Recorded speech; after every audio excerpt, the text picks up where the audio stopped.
Well, good morning, everyone. Running a little behind, as you can tell, but we are going nonetheless. Today is going to be a fun flight. We don't fly this livery much, mainly because it's an up and coming airline out there. Just started a few years ago, and they're really making big inroads. It's Breeze Airways or Airline. I have to go back and check. But they are really, literally tearing up the skies. They are expanding uh, really fast and really doing a great job. Who knows? Maybe we'll see them at our airport one day. But anyway, today we're flying for Breeze Airlines and we're flying from Tampa International sunrise departure to Charleston, West Virginia, otherwise known as West Virginia International Yeager Airport. That's a mouthful. All right, so here you go, folks. The A320NEO from Toliss, and a really, really fine product.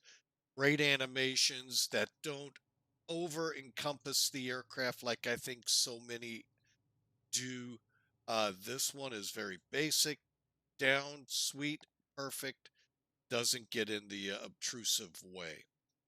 All right, so I really love how Tolus does it. So, all right, so let's get up in the cockpit, talk through this flight.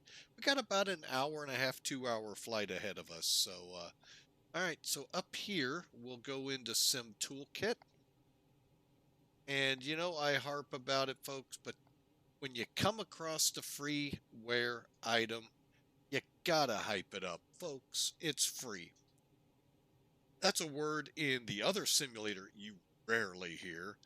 In X-Plane, kind of goes hand in hand a lot. There's Tolus, while is a free aircraft, they have some highly detailed, highly accurate flight modeled aircraft that are free here in X-Plane. So something to be thinking about, folks, if you're looking for a sim for somebody this Christmas. All right, Sim Toolkit, like I said, freeware. We've got it up here on the screen for you. You can see our route there, and if it's hard to read, well, give me a second, maybe a couple seconds. Okay, one, there we go. It's like, why are my screens locking up?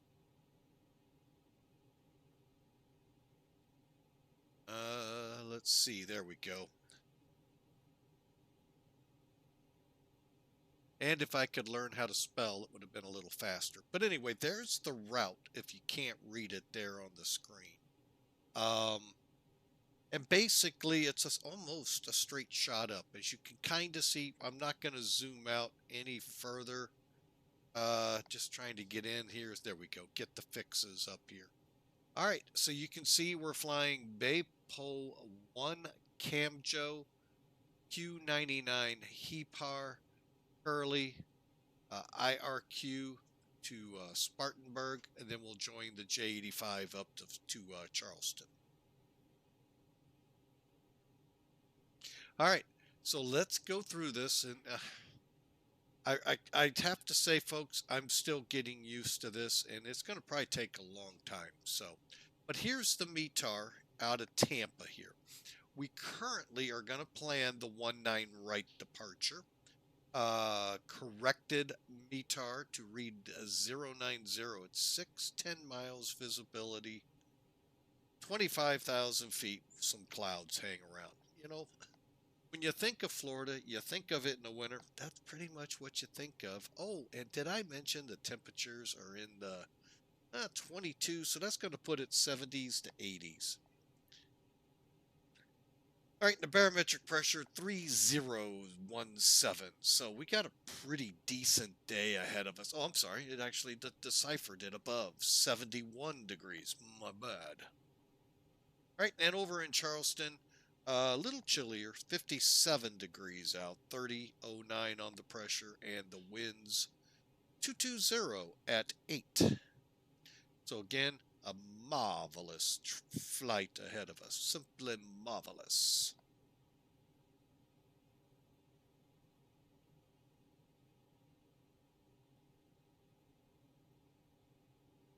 All right, so okay, there's the information I was looking for.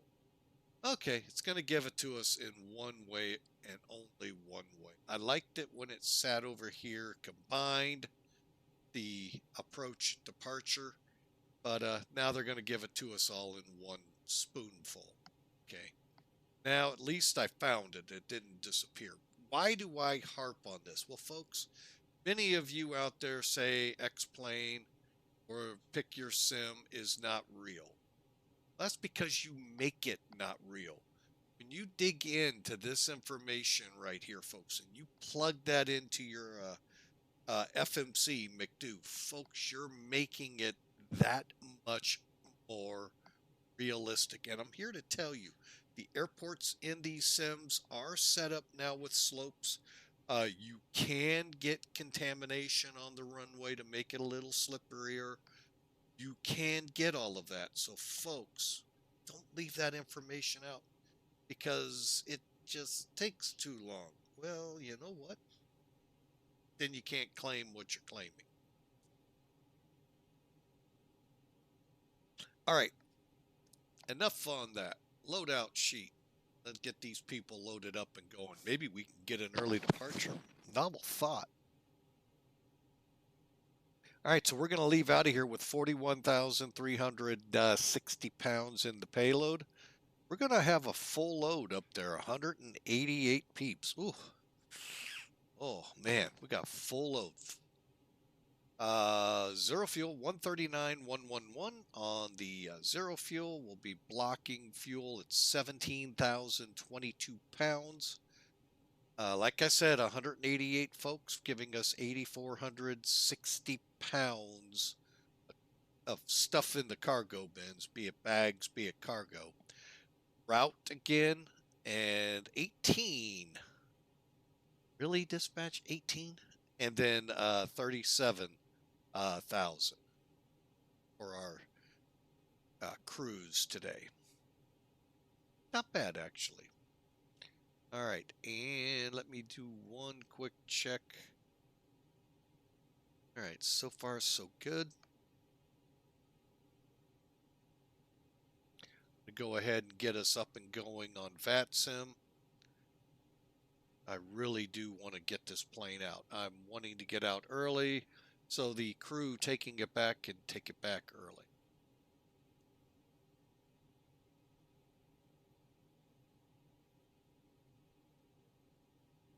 Okay, just do a couple quick checks. 18:55. What time are we right now? I hate this. Oh, there it is. 18. Okay, we'll go. What the heck? We'll go with it. Scheduled out at 6:30 a.m. We're hoping to get out early, so we'll see if that does indeed happen. All right, call sign for those curious, Breeze 144. All right, and we're going to go ahead, get rid of Sim Toolkit. Let's get into this thing, shall we? All right, we're going to be using an A319 checklist. I haven't really found a good checklist to work with this plane yet. And for that matter, the one I used for the Toliss A319, while it works, it needs adjustments now with the great stuff Toliss has been giving us in the last couple of months. But that's okay. So we are going to go up to the top here, and here we go. All right, up to the top. All right, we'll go ahead, switch the batteries off. Batteries on. Okay. Good battery check. Okay, we've got the recorder ground control on. We've got the purser switch up. External power has been established. Fuel pumps are off. APU fire check. Okay, bear with me a second. That seems a little low. That's because it was. Let's try it again.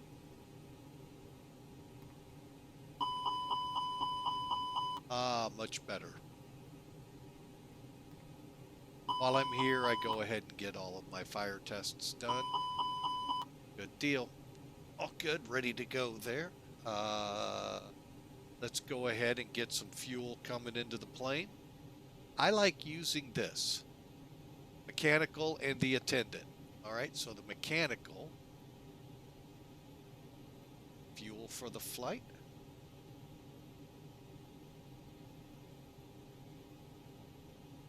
The flight is 17022.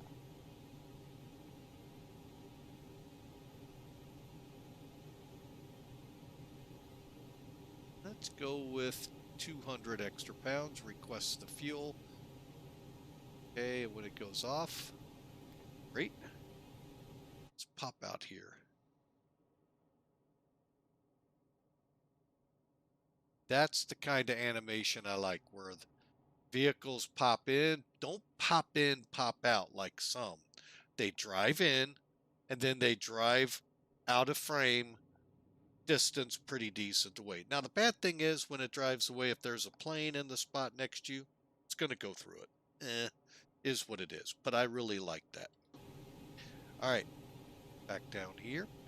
Actually, let's head over here real quick. Right, resetting. Okay, currently we have 144. Let's go ahead and get it set for our pack load 2. I like using this open. That's good. Next page. Boom, boom, boom. Boom. 188, right? Okay, load. Head back over here. Reset. We got 188. Now we're looking for a zero fuel weight of 139. 111. 39. 111. I would not be able to get that down. So guess what, folks? We're good to go.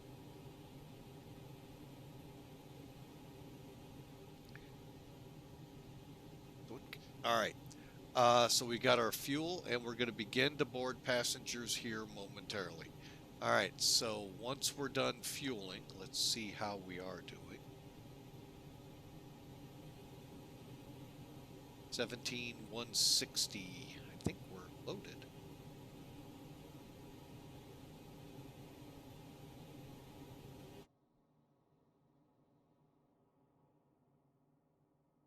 Yep, fuel truck's away. All right, so those passengers could start to board now. And we will commence with getting the APU started. APU.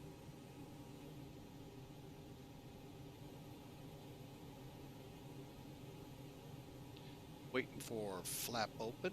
If we can get... Go.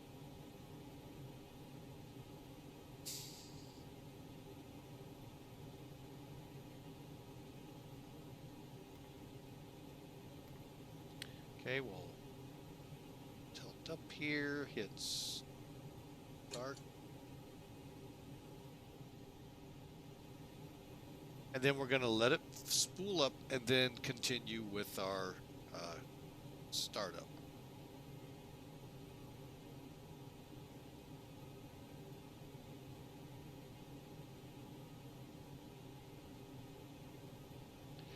All right, and again, I hope y'all are having a great week. We are past the hump of yesterday, over and sliding into the weekend. So I hope y'all are ready for the break after Thanksgiving here in the U.S. Abroad, I hope you're looking forward to the weekend ahead. Okay, all we're doing is looking for the words avail. We got it. Good electricity on the gen. Let's go up here. And let's continue on. Okay, cockpit lights are set, but let's check them. All of them come on there. All of them are coming on there. And there. Okay. Flap lever. Well, should have stayed down. Up. Spoilers down. Quick check here to make sure things are, which they are.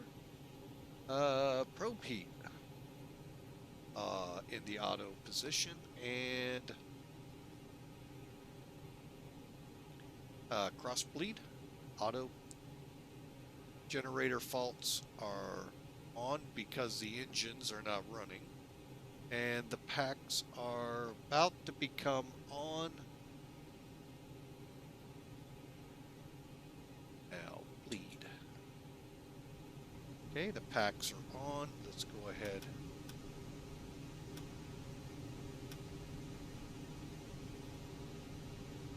Alright folks, got used to the 737, so we're starting to cool the cabin. Alright, you can see the doors that are open at this time. Electrical power, we can actually come off external power. Little flicker. A big flicker, wow. And we should be good to go. Electrical panel, all other lights are off, and the ventilation panel is good. Alright, let's get the ADIRs up and running. So we'll go to nav. On bat is on. Good.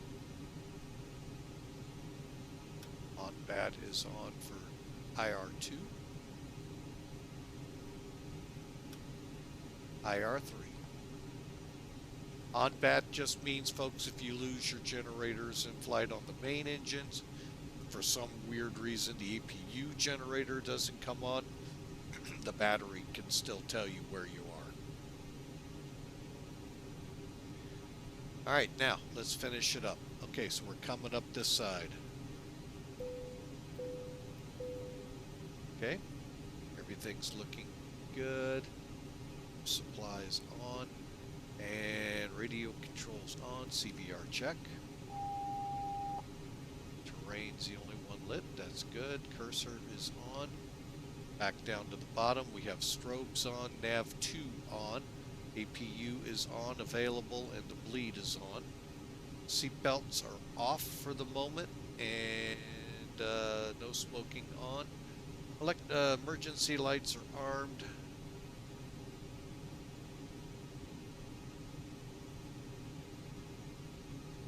Dome light's going to stay on, and landing elevation is auto, and pack flow, we'll get to that in a minute,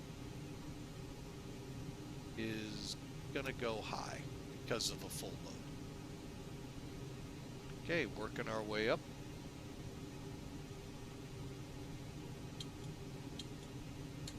Fuel pumps can now come on. We did our engine fire check. Radio 3 is good. Coming up this way. No lights, no warnings. We're good. Ventilation panel's good. And we just need to come down and check. FMCs are good.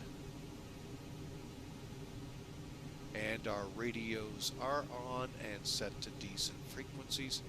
One big check you want to do, folks, make sure your VATSIM client, whatever you have, X-planers, it's X-Pilot, make sure COM1, TX, RX are bright, not dim. What do I mean real quick by that? And this is going to be real quick, folks. As soon as I find it.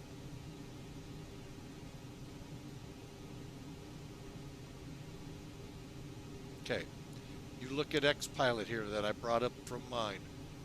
You see we're COM1, upper left-hand corner, 122.8. See how those are bright, TX, RX? Then right below it, next to 121.5, you see a dim TX. All that's telling you that one can't transmit on COM2. You can receive, can't voice transmit on COM2. COM1 you can voice and on both transmit and receive. Okay? Like I said, that was going to be real quick today, but it's sure not acting that way. Alright. So the radios are good. Let's get into the McDo's then, shall we? Alright, pull up one. Alright, so we got Pratt & Whitney 127G-JM engines. We're good on the RNAC, folks. Today is RNAC update day if you're in nav data. If you want to stay up to date and claim to be as real as you really want to, as you are, can be, today's the day to keep yourself real. All right, and then the rest of the data will go to the init page. All right, now if you're using SimBrief to plan your flights, many pilots do. It's a very good free tool available all sims. You just got to register for free. Once you do that, go in, put some airplanes in that you have in your hangar by tail number. You can put them in and you're ready to make your flight plan. Once you generate your flight plan in there, a lot of platforms in X-Plane now use this, as well as that other sim. So all you have to do now is come in, click Init Request. Data link in progress, and I'll show you the other way. And once you see your cost index, boom, you are done, and we are done. Clear, clear, clear, clear, clear, clear. All right. One thing you can do now, let me bring in charts. Okay, you can go to your airport of origin here, click the charts, taxi, parking gates. We are in C. Okay, stand by, gotta look.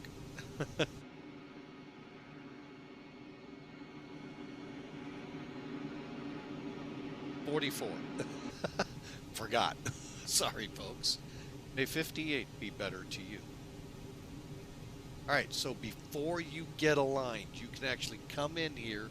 Okay, we're C41 or 44, so 40 through 45. If you put these coordinates in, you will be on your game here. So 59. Oh, I think it's 59.0, right? And then 82.32. Click there to move that, and then again 32.0. 80. Okay, so 27, 59.0, 82, 32.0. Click Align on Ref, confirm. Now, what's gonna happen is as when your alignment ends, and folks, if you see it here, alignment in 3 minutes. It's going to align the system right down to a spot between 40 and 45, whatever that geographical coordinates we put in, right down to that point. So you're getting it, instead of where the reference point is for the airport, you're getting it closer to where you actually are on the airport. Okay?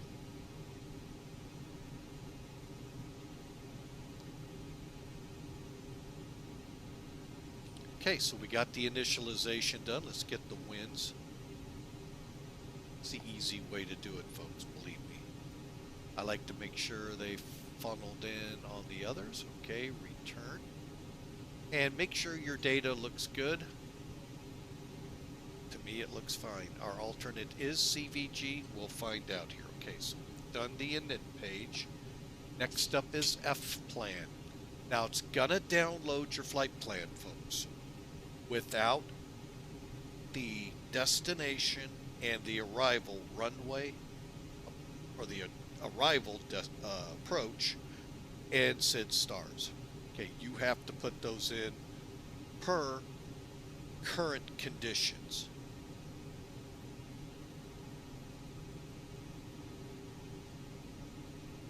And let's use charts again. All right, so we are looking at the BAPO 1 departure for 19 right. Well, let's make sure that's what's happening here. So let me show you what I just did. You're at Tampa. Here's your runway that we're planning. Here's the VTAR for it. Okay, cool. And then here are the ATIS real world, IVAO, Pilot's Edge, and VATSIM. So if VATSIM's up, that center's up, and they put a ATIS, Airport Terminal Information Service Advisory, out there, it's pull up here. Otherwise, we go here. Now we are departing. Okay, so this is simultaneous approaches. Let's come down to departures. 19 left, 19 right are your departing runways. This is as of an hour and 2 minutes ago, folks. All right, so air carrier type departures, expect runway 19 right for noise abatement. Okay, so 19 right's good.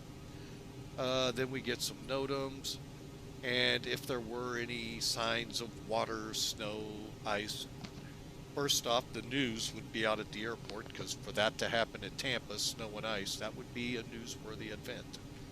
Rain, that's about a daily event. Anyway, I digress, folks. That was a joke. So we're departing 19 right. Cool.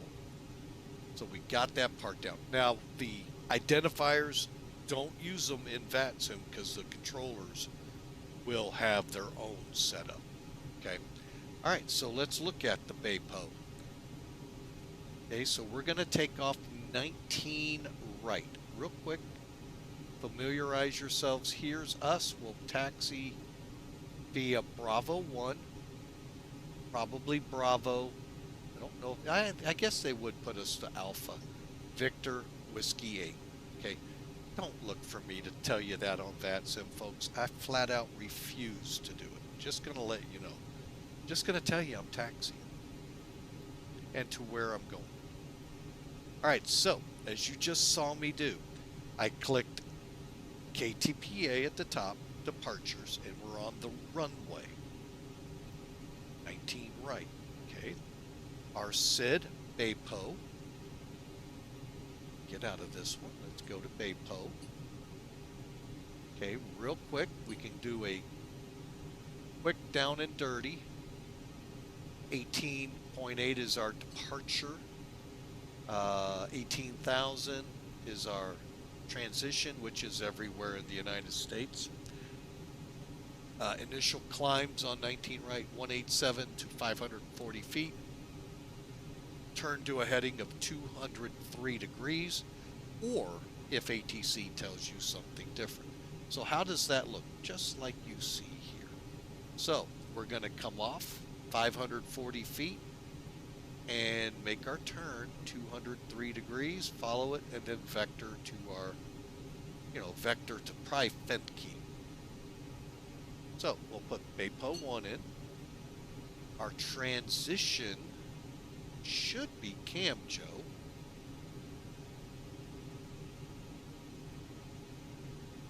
And we insert. And I am going to switch our nav display to where we can see it and follow it. All right. Because we have a discontinuity here. What this one is, think of it, Boeing heads, as vectors. This particular type. When you see it in there and it says vectors to your next fix, yeah. Think of it when you see manual and this, because you're not going to be able to clear it. That's why. Let's try clear. See, it doesn't go away. You got to clear the manual, then the discontinuity. We're going to keep it because if for some reason Tampa decides to bring approach up, which they're more than welcome to, we'll need it. And then when he says to go direct, we'll click direct, Fenke, or wherever he tells us to go. Insuik, welcome aboard, sir. How are you? Hope you're having a marvelous Thursday. All right, so let's follow the chart, shall we? It'll be Fenke, followed by BAPO. Oh, we're not on. I went to nav. That's why it looked weird to me. There we go. All right, so there's Fenke, BAPO. What we're looking for are further discontinuities. Cake, Willow, Spring, and Camjo. All right, So that all looked like it loaded well. You can also check your constraints in here, if there are any, when we get to the arrival. Oh wait, we don't have a star, just to let you know. Okay, and then we can kind of follow it along here, folks, and make sure all our fixes are in there. The big thing, again, I'm looking for are discontinuities. And if you haven't remembered, well, actually, in Swick, I would say we have blue skies. It's blue as rain. We're getting rain again, which we need. No complaints. We just need it in the form of rain, not that other stuff.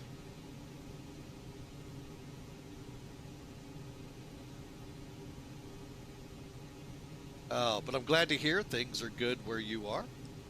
All right, so I just want to give you all the route again. All right, Camjo. Okay, so we take the Q99, which will get us up to Heeper. So really not much in the way to look at here. And then from Heeper, Kearley to, I don't know that off the top of my head, boy. We've flown into it enough. Anyway, to IRQ, to Spartanburg. I'm going to have to click it, folks. It just bugged me. Colliers. Yeah, we've used this a lot for Charlotte and for stuff in this area.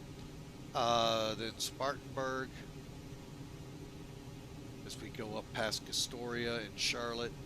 Niels. And then HRQ, which is Charleston. VOR, and you can see where the airport is in relation. All right.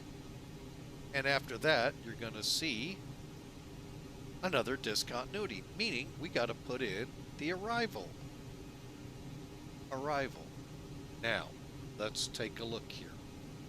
Like I said, remember I told you this right here in the middle is the METAR. So it's 180 at 8, gusting to 18, 10 miles visibility, a few clouds at 1,000, or 10,000, sorry, and 24,000 scattered. 14 degrees, it's in the 50s there, and 3007. So, and if you don't know, it'll tell you down here what you know, if you're not METAR ease and reading that, well, it'll break it down into what I call English.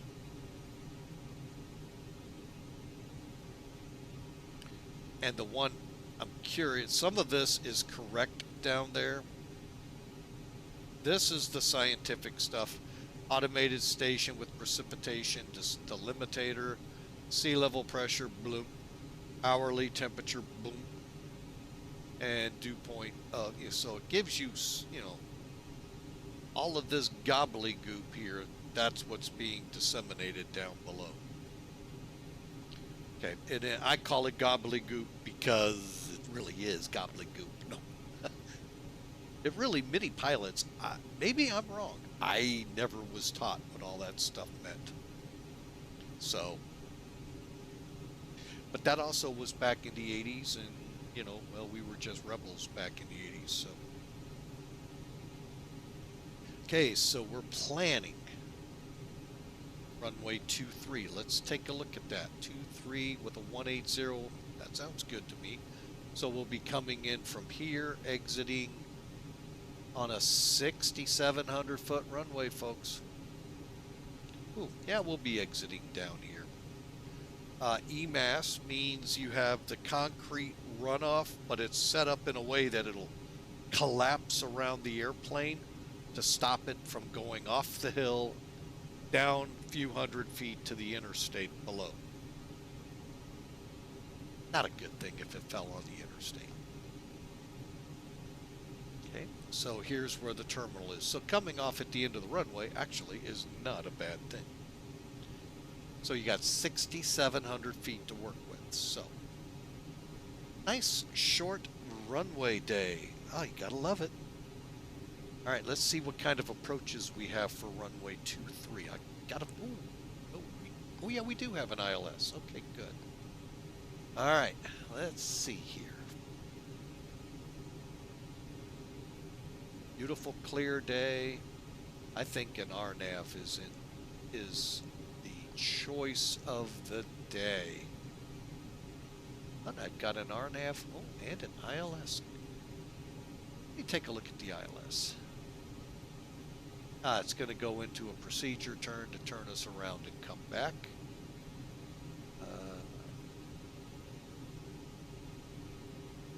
Or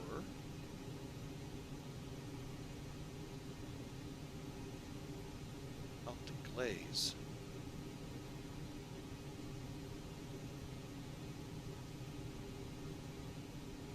Take a look at this RNAV, and this is where you can do a little see what can we do. Again, procedure turn. Okay, all right, I'm going to do the ILS 2-3 off glaze.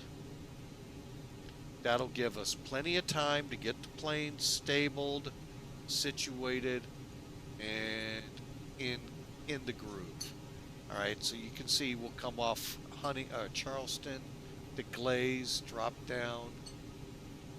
I guess this is an intercept. I don't see any fix on it. To Jigsaw, which is 10 miles out. So that gives us about an 11 to 12 mile setup. Oh, it's to Jigsaw. Okay, so. Now, the other thing, if you didn't notice, it threw in our approach. Now, if there was a Cat 2 or Cat 3, they would be there too, so that we would have them if we don't meet these requirements. Real quick, we pull up that METAR again. Okay, so it's 180. The winds we're not worried about. 10 miles visibility. Got to be above 3/4 or we can't come in. We're good there. We got to have better than 250 feet on the clouds. We don't even have a ceiling here, folks, so we're good. A ceiling is denoted at broken, BKN, overcast, OVC, or fog. Fog can come in and play a factor, but we don't have any of that. We're clear, basically, 10 miles visibility, so we are legal for the flight. Let's go back over here. ILS. There's no star.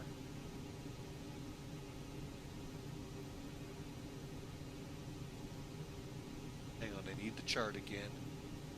We're going in via, where's Camma? Okay, not Camma. Glaze, right? Yep. Glaze. So we do not have a star or transition, but we do have our ILS 2-3 via glaze. So we're not worried how we're getting to it because there are no stars. Insert. All right, so from glaze, from Charleston VOR to glaze, there's a discontinuity. We're going to go direct. And then everything looks good. Insert. Glaze to the intercept and on looks good. All right, here comes our missed approach. Let's back out to Charleston VOR to where we hold. Read it right there, folks. And if we would have to divert, we go Charleston. We could come in, put in our departure again. We'll go up to Appleton to CVG, and again we'd have to put in our arrival because there is one off Appleton to whatever runways are active down there. Not anticipating, so we're not going to worry. Back to ARC, and we'll keep it at 40. And again, remember this initial, think of it as vectors here in Tampa. I'll show you what it looks like on the chart. It's this section where the little arrows are bunched up. Yeah, it's right here, and we'll probably turn trying to stay in the bay, grabbing altitude out here to Finke. All right, next. Okay, from here we do the RadNav page. Looks good. We got our ILS in there. We got McDill in both. Okay. Next up is the initialization page again. However, we're going to the B page. This is the Alpha page. We're going to the Bravo page. Your weights. And with that, let's go over here. And let's see. I got 139.1. We round up if we need to. 29.2. 29.4. So put a diagonal. 294. I like it to match. Okay, now we match 117.2. We'll go ahead and go 17.2.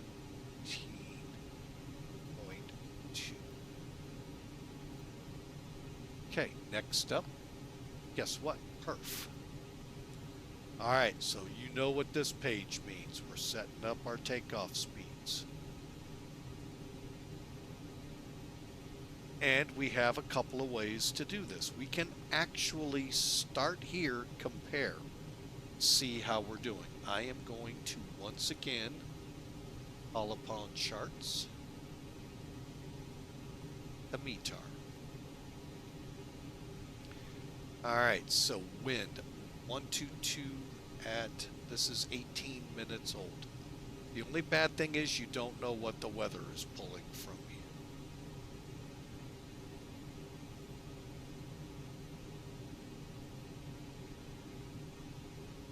All right, this one is 1855.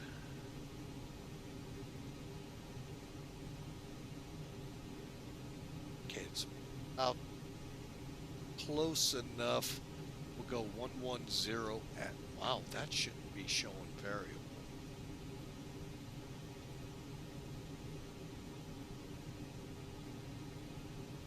All right, here, let's do it this way. See what this one comes up with.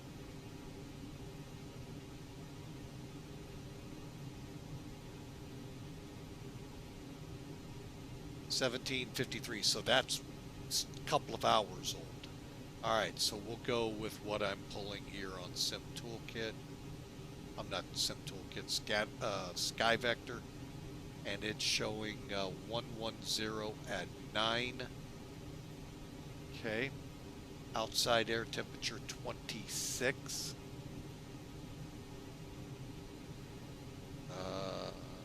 You're 3003. Runway's dry. We won't run anti-ice.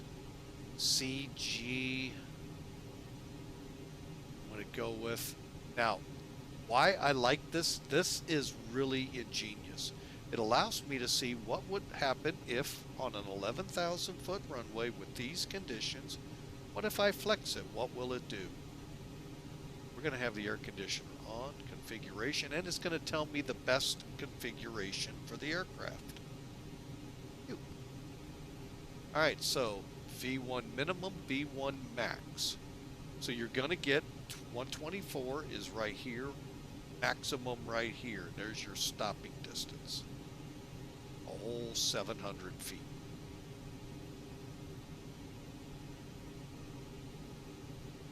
Don't think I like that. Now let's see what a TOGA takeoff looks like. Again, we have a minimum and a maximum.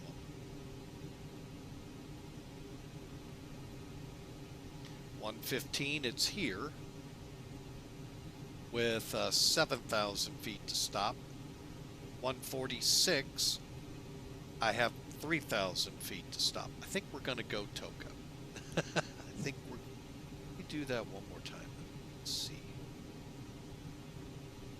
That's if I go 150, 150, but I can, yeah, we're going to go TOGA. Okay. Oh, okay. There we go. All right. So there's the information, folks. Pretty good. All right. Let's try it over here. Uplink. 1008. Okay. Since I don't know what that is, This is how I cheat, I call it. Bear with me. No, we're not 1008. We are 3003.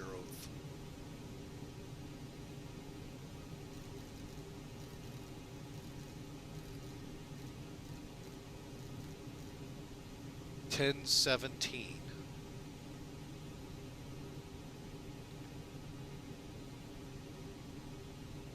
Oh, I forgot to bring the McDo.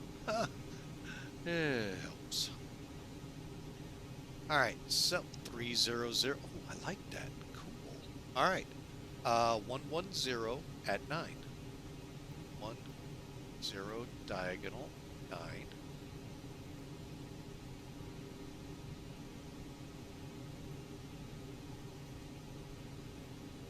Okay, now if you were limited on your takeoff, say they have construction going on and they're going to make us, here, let me bring, I've got the chart up still, I know that. Let's just say, for instance, they're going to have us take off from Whiskey 7. I don't know what the distance is. You would then put that restriction in here and go. Okay. Again, I don't know if that's 9,000 feet, just ballparking it, folks, or what. Just looking here, guesstimating. All right, I'll get rid of charts now. But again, this is a great tool. You can check your values to make sure. All right, so let's request.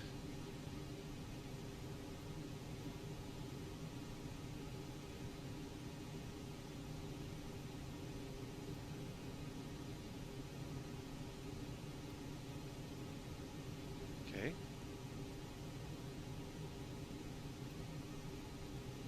All right, so from here, 146, 146, 150. This is Toga. As you can see on our chart here, 146, 146, they're actually giving us 150. Now, if you wanted to flex, you would click here. Or go back to Toga. Insert. And you can see we're matched up pretty decently, so we're good. And that, folks, is the McDo.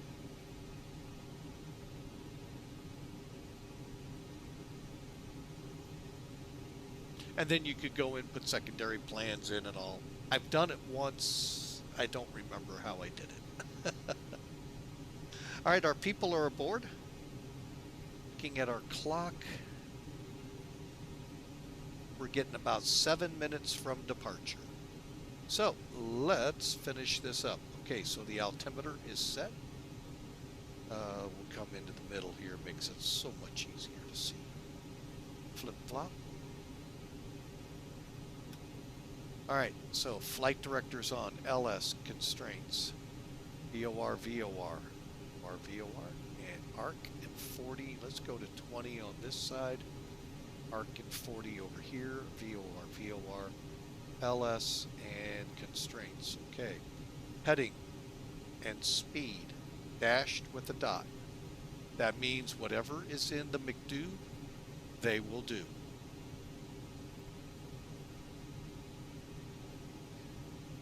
Also going to begin buttoning up the airplane.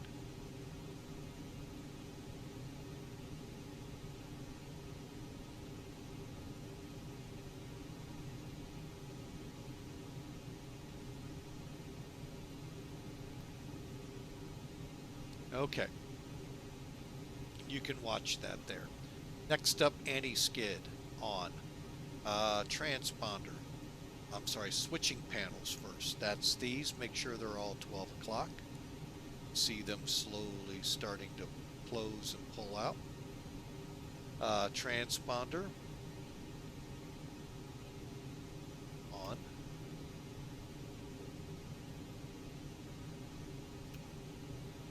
Make sure it says mode C, folks. Otherwise, you're in for an argument with a controller.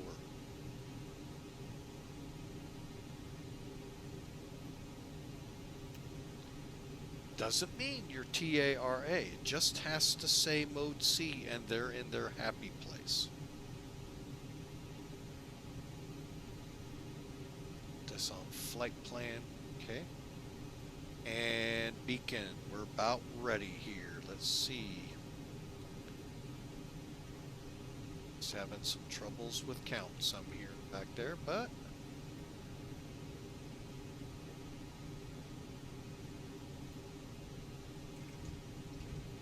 all right, doors closed.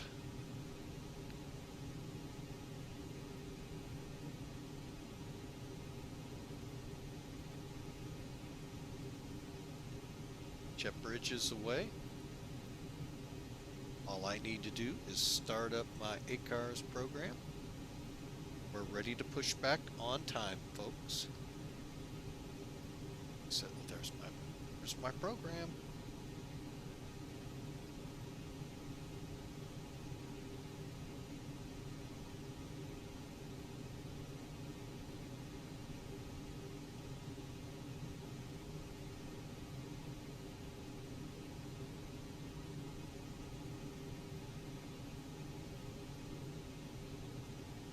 Okay, it says we're connected. I like to verify.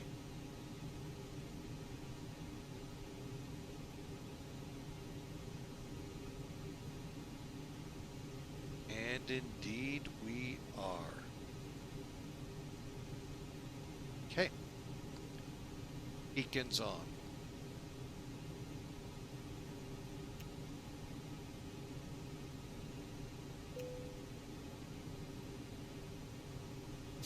Let's get better pushback in here.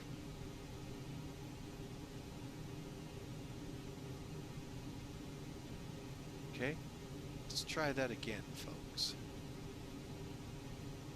Ground to cockpit, please show me where you want to go.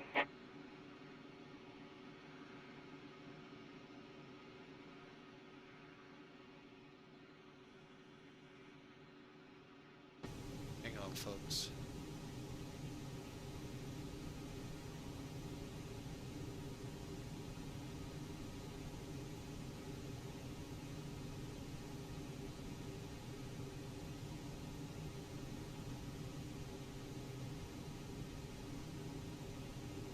Ground to cockpit, please show me where you want to go.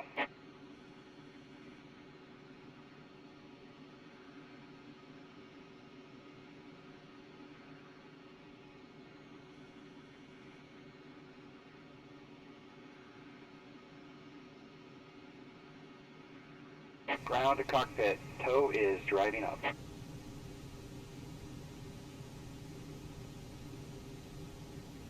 All right, and with that, folks, we are ready for engine start as he'll drive out of the building here in a minute.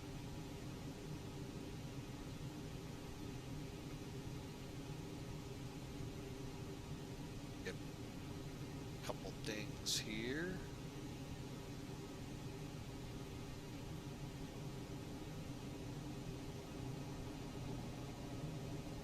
All right, we're ready to go.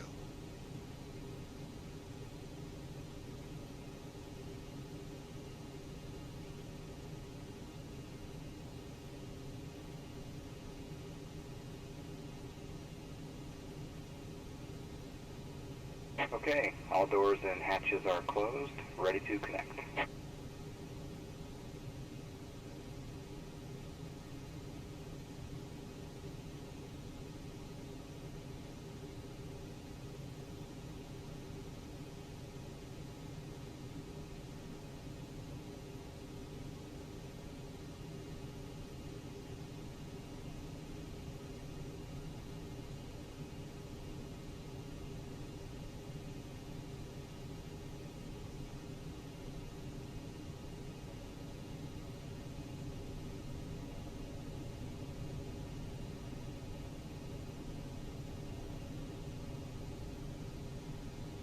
So connected and bypass pin inserted.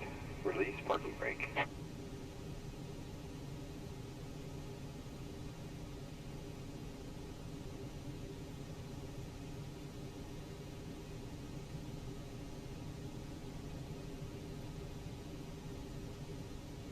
Oh, yeah, I gotta do one other thing.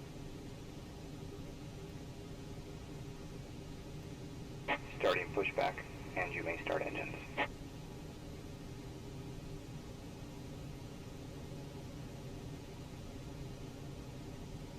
Okay, simply switch to mission start, number 2.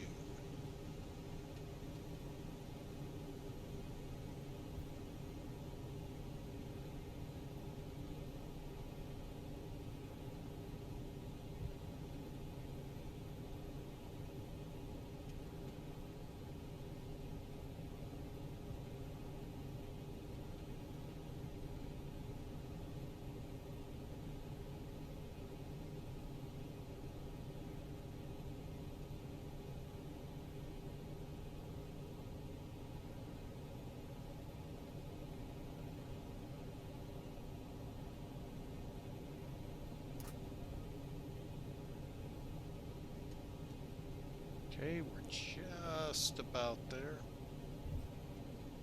And it is available for us to go get number 2.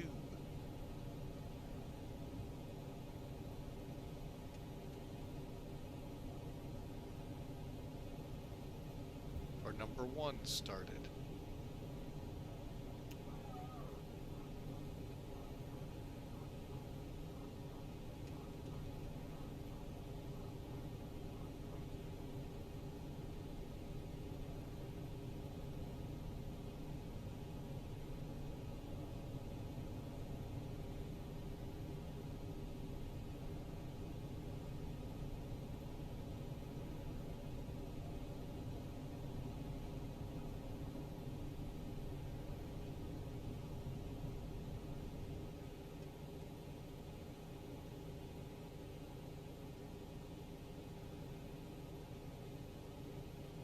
Operation complete.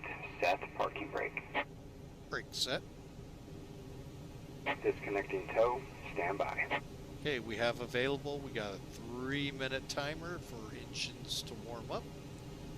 Alright, let's get through it. Alright, so back to normal on our engine mode.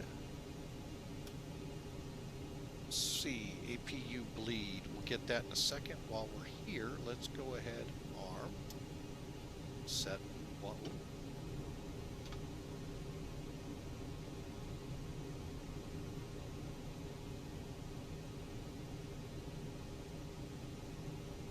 Now let's go up and grab the bleed. Okay, we got the flaps, the pitch. Alright, let's get down here to the pitch. Alright, so let's go to F control. Now you can see your Tow is pitch. disconnected and bypass pin has been removed. Hand signal will be on the right. We'll see you next time and have a great flight. Thanks for flying with Mike. Alright, so we need our pitch to say 0.4 up. Okay, usually that's about what it always says.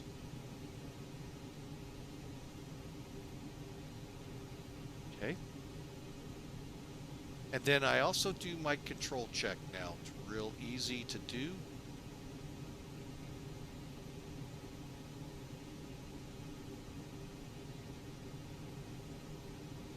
Butter. Always make sure you center, folks.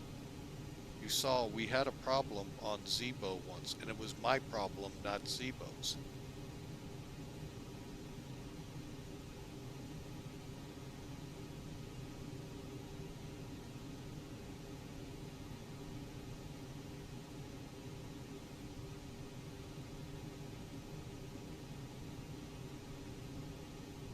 Okay. And unlock that, and APU can be turned off now.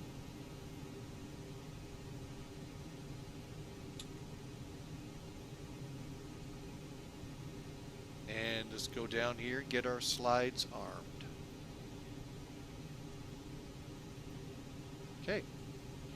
Final checks, nose wheel light, elapsed time. Let's get that running.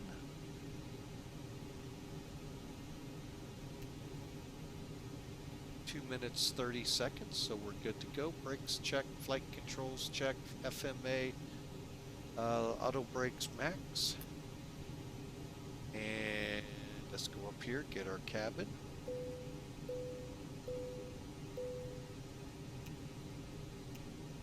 Lights on. And we'll turn on the terrain and radar.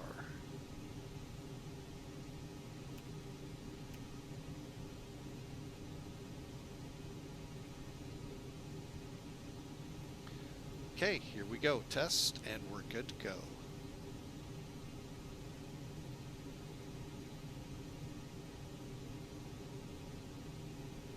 Tampa traffic, breeze 144, taxiing to runway 19 right.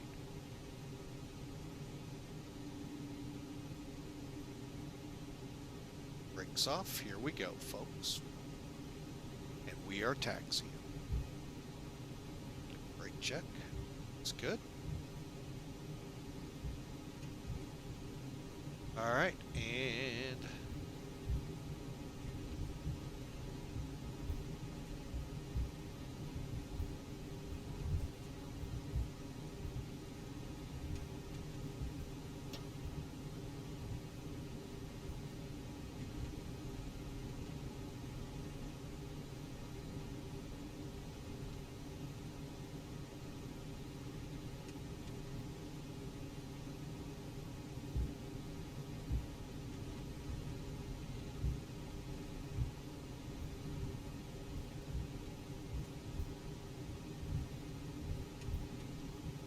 okay, up here at Bravo 1, hang a left.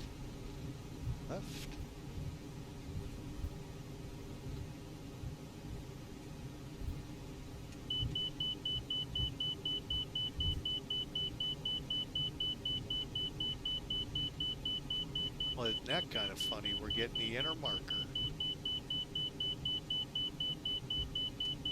Well, I thought there was a problem.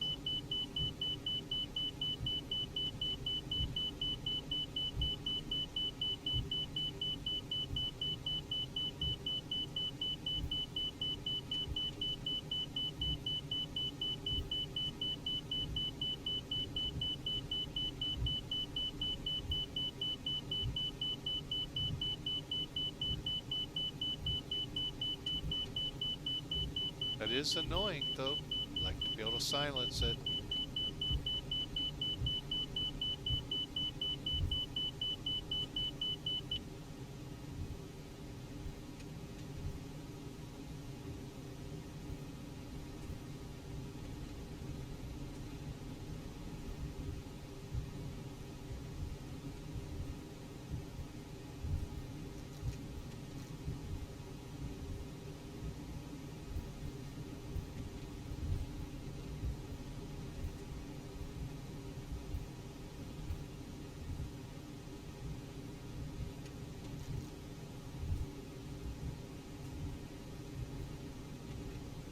Flight attendants prepare for takeoff.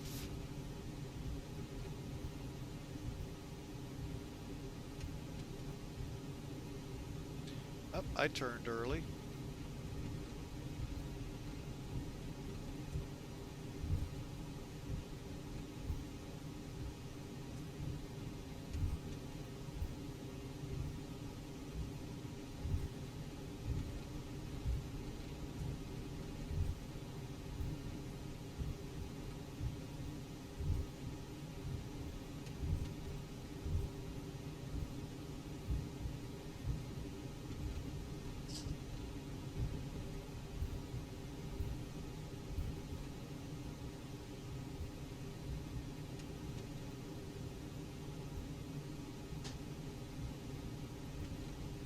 All right, folks, we're about ready for takeoff. So let's do those final checks for takeoff. Before takeoff, transponder.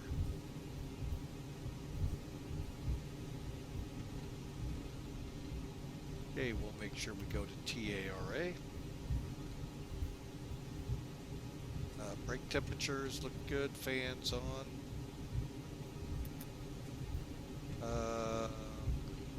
Engine mode good.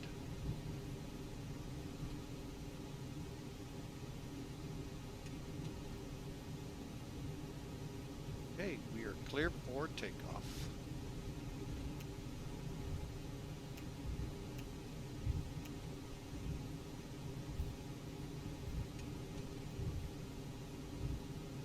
Tampa traffic, breeze 144, departing 19 right.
Percent and stable.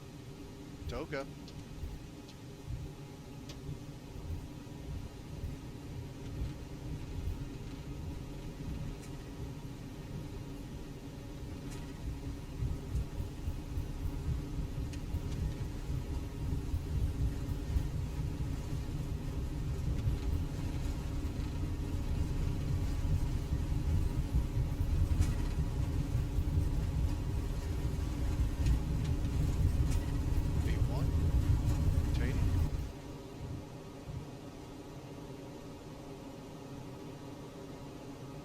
Positive rate, gear up.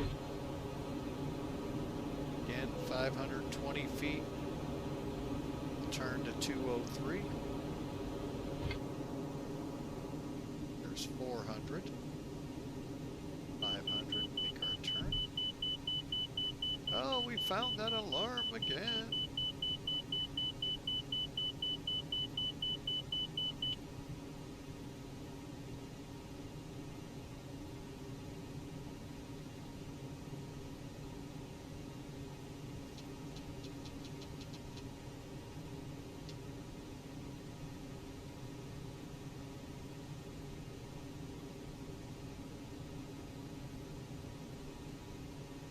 Right, direct. Becky.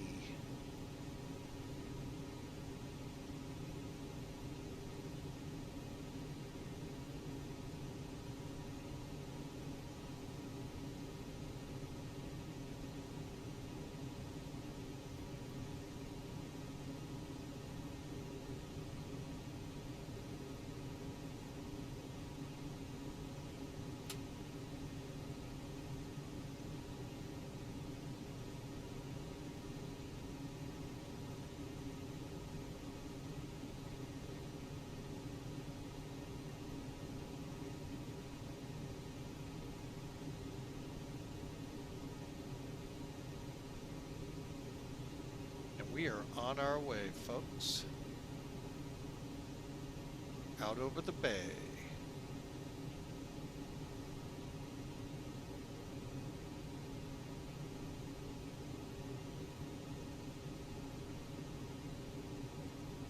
Original Godspeed, welcome in.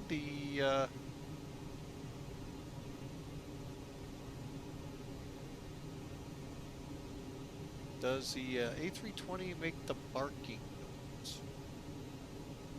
Are you talking about when you pull the power back and it howls? That's a Airbus thing. I don't know about a barking. Flaps up. Real quick after takeoff. Oh, my things are... Okay, runway lights, throttles, engine mode normal, anti-ice, landing lights. Alright, we are on our way, leveling off at 6,000. Let's continue our climb on up to 37 now.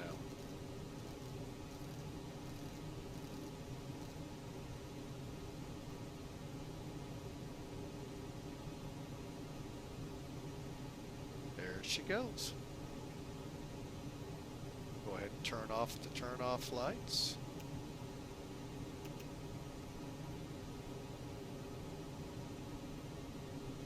Not sure the barking noise you're talking about there, Original Godspeed. I don't usually hear any unusual noises, so. Alright, we'll get down here, get our ground spoilers back in. Okay, unlike other aircraft like the MD-11, just get the hand, push it down. I know the other one, we had to have that weird symbol to pull it up, so.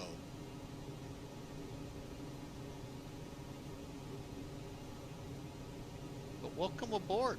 Welcome aboard all as we head north to Charlottetown, West Virginia.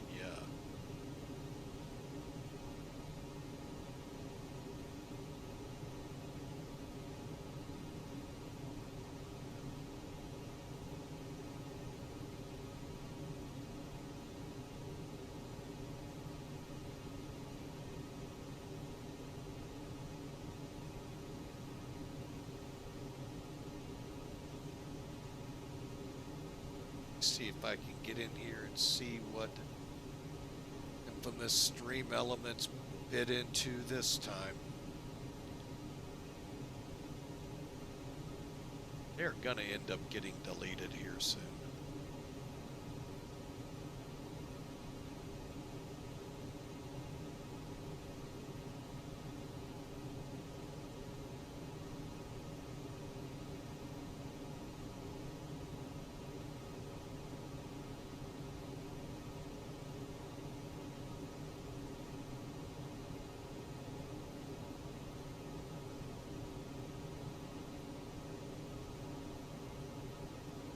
Okay, there's 10,000 feet. Let's get the rest of the lights off.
Alright, crossing Baypo for EK through 16,000.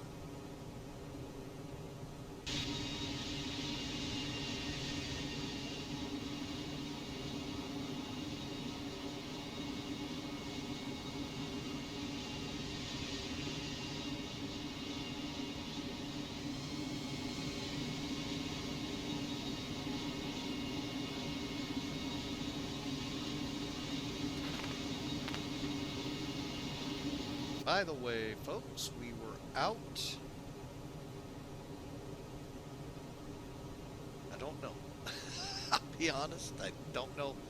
Well, we're 14 minutes, so 14. We're about 3 minutes late out of the gate. Airborne pretty decently and on our way. Wonder. I've always wondered.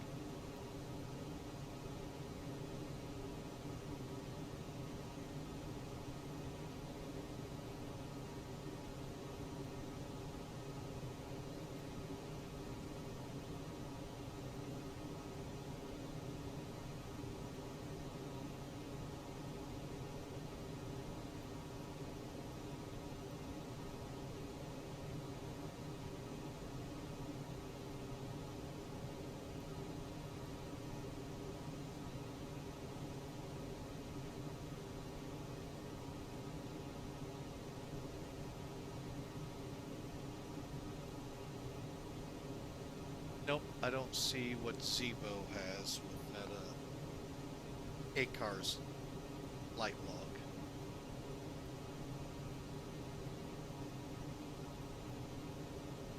All right, so we're 88 miles to flight level 377. We just crossed transition, so let's go to standard, and standard's in over there. All right, folks, we are en route on the climb. We are looking at an hour and a half at this point to Charleston. Hope y'all enjoy. It should be a fun ride over there.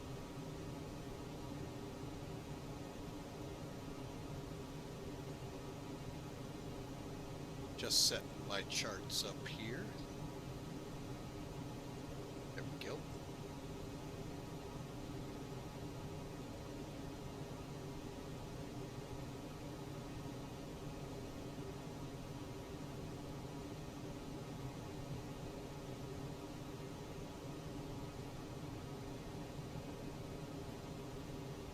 Wow, we are getting about in the 60s on frame rates.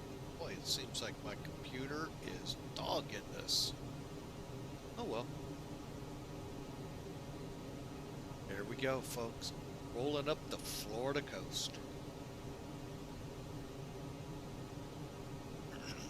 So I hope y'all are having... Oh, we can turn the brake fan off. Hope y'all are having, again, a great Thursday. If you're new to the channel, we would love for you to smash in that follow button so you can follow, get an email letting you know when we go live next time if you activate notifications. If you're happening to watch this on YouTube, or when we set this up here later tonight or tomorrow, just know you can click subscribe and hit that thumbs up if you like what you see. All right, so we are on our way, estimating about an hour and about 15 minutes or so, hour and 20, but we're on our way. Wonder why it says local at the bottom of the altitude tape.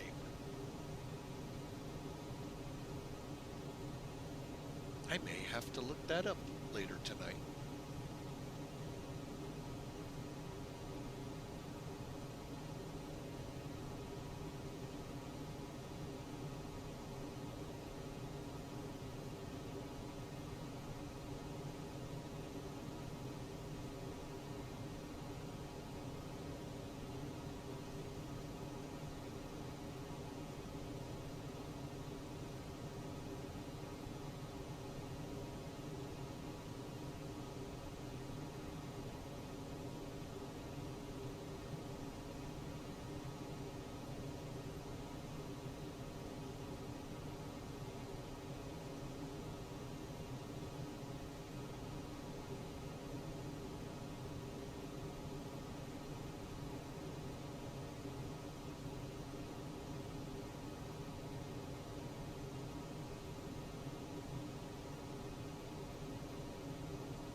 That beautiful sunrise.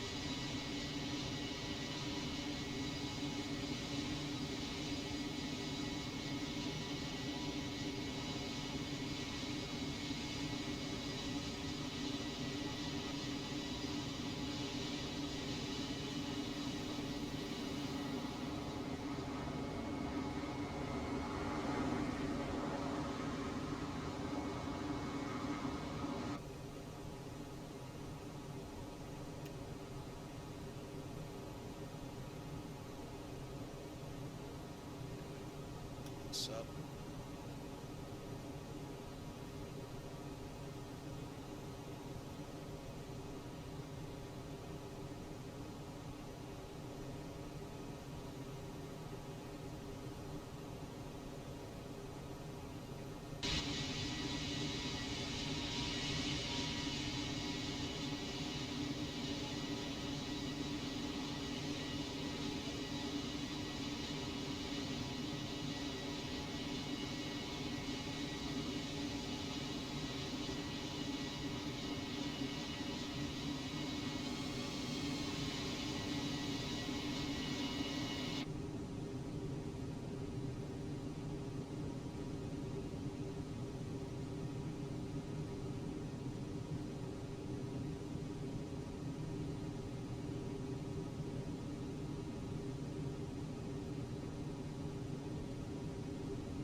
Really a cool effect right now going on out here.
Yeah, I'm getting lots of screenshots, folks.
All right, well, that was fun, folks. We got an aircraft just right behind us.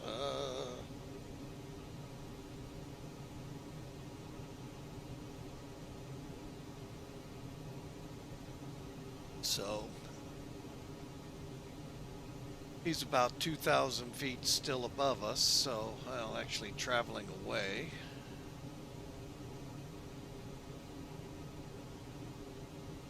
No flight plan.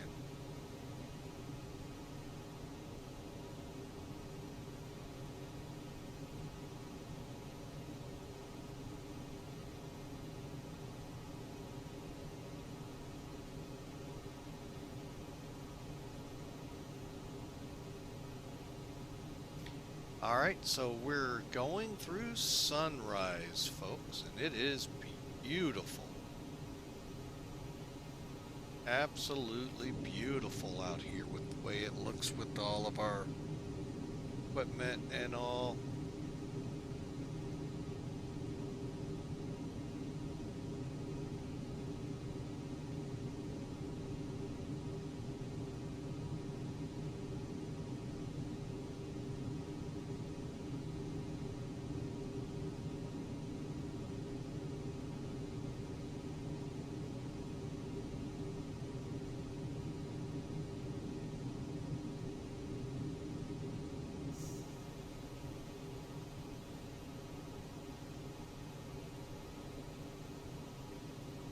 All right, well, I am going to sit back, relax, let you all enjoy this ride as we head up to Appalachia, Charleston, West Virginia.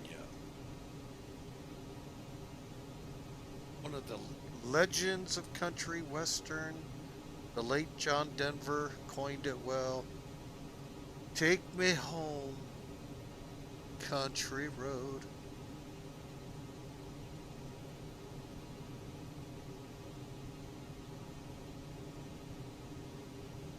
It's a shame I can't play it because I'll get hit with copyright violations. Oh well.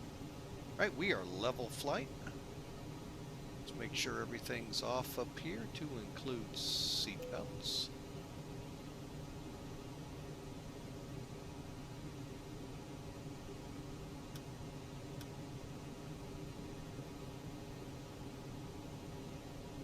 And there you have it, folks.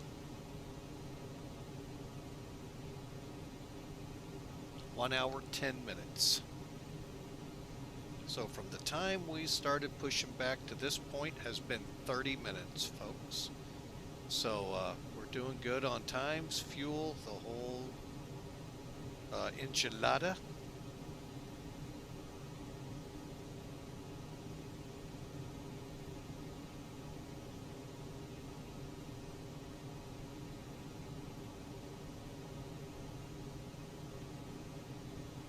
All right, we're going to get into... Okay, top of descent is about 400 miles off. We'll take a look at all of that, make sure it's right. We, on the other hand, need to do a system check. All right, so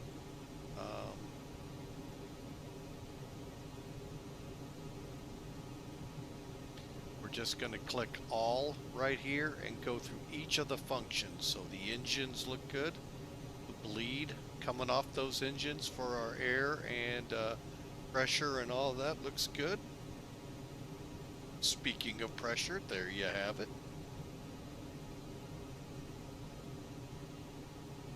Electrical looks good. Hydraulics are good. And note these up top. We'll talk about it in just a second on one of these items. Okay, fuel.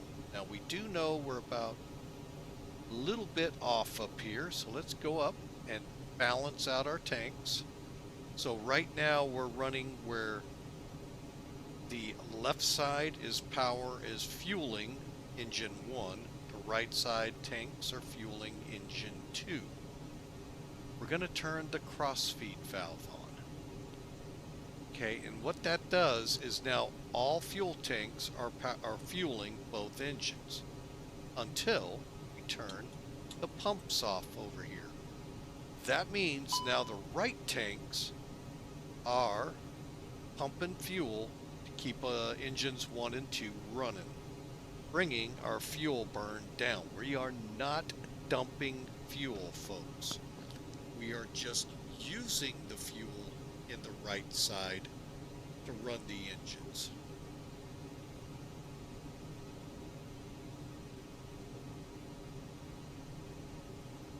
Okay. There it goes. And it also will backwash a little into the left side tanks as you're seeing them go. It is not taking the fuel in from one wing into the other. It's going up through the pipe, feeding both engines, but yet some will spill in.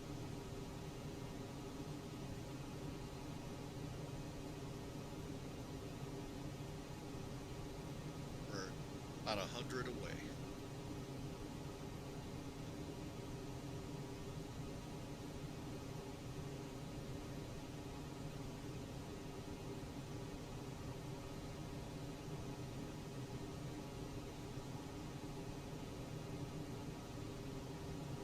Okay, there, folks. This should not take than 5 minutes.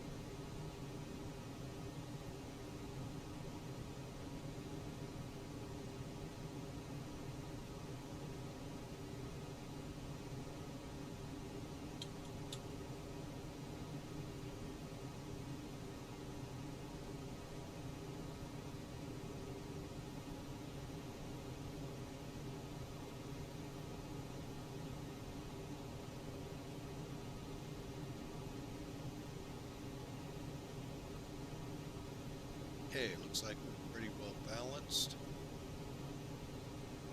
And our engines are okay. Let's go ahead and kill the crossfeed. And the engines are still doing good. Alright, so let's press on from fuel. APU should be Here is what it is in the cabin right now, 70 degrees and 69. I know they're going, can we have a blanket? Can we have a blanket, please?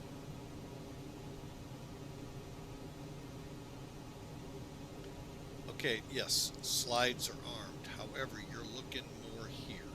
These are the air tanks the pilots will use if we have a rapid decompression back there. And then we got to drop to 10,000 feet. They'll be on that air, folks.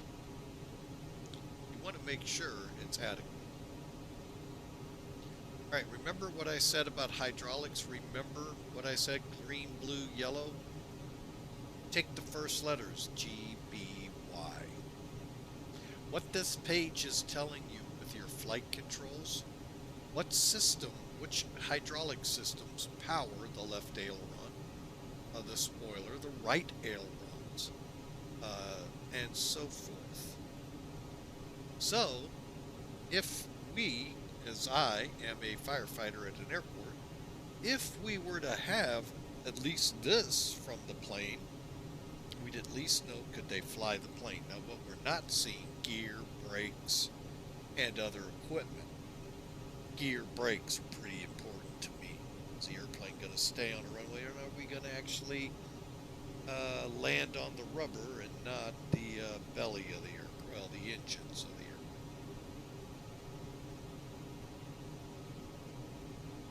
Really important to us. It's a shame we don't get this. We just have to hope. Okay, and then we're getting our status. Everything's normal. And we're back to engines, okay? Now, I am going to transition to this page, but looking up, we're going to go to status again, clear. That puts us back in our default setting. As we fly across the top of the clouds at 37,000 feet. Man, I just go down.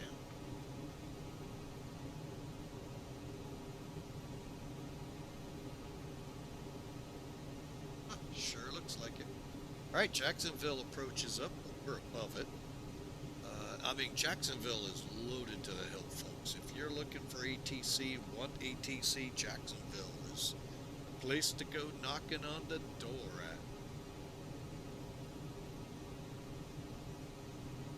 Alright, and we are going to continue on, folks. Enjoy the flight. We got about, call it about another 10 minutes, and then we'll start our arrival.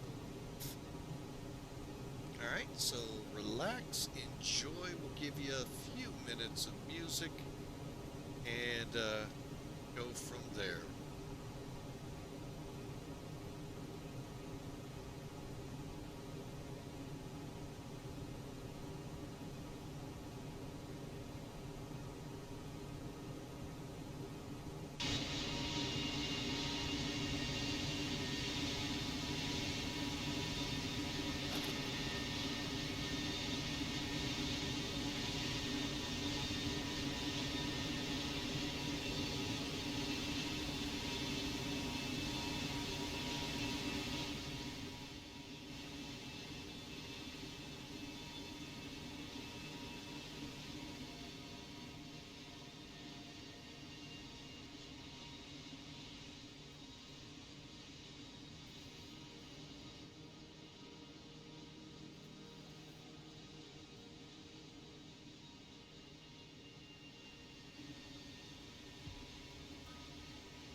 All right, folks, we're back with you, and hope you enjoyed that musical interlude there as we cruise on. We are currently about 50 minutes, 50 minutes away from Charleston, West Virginia.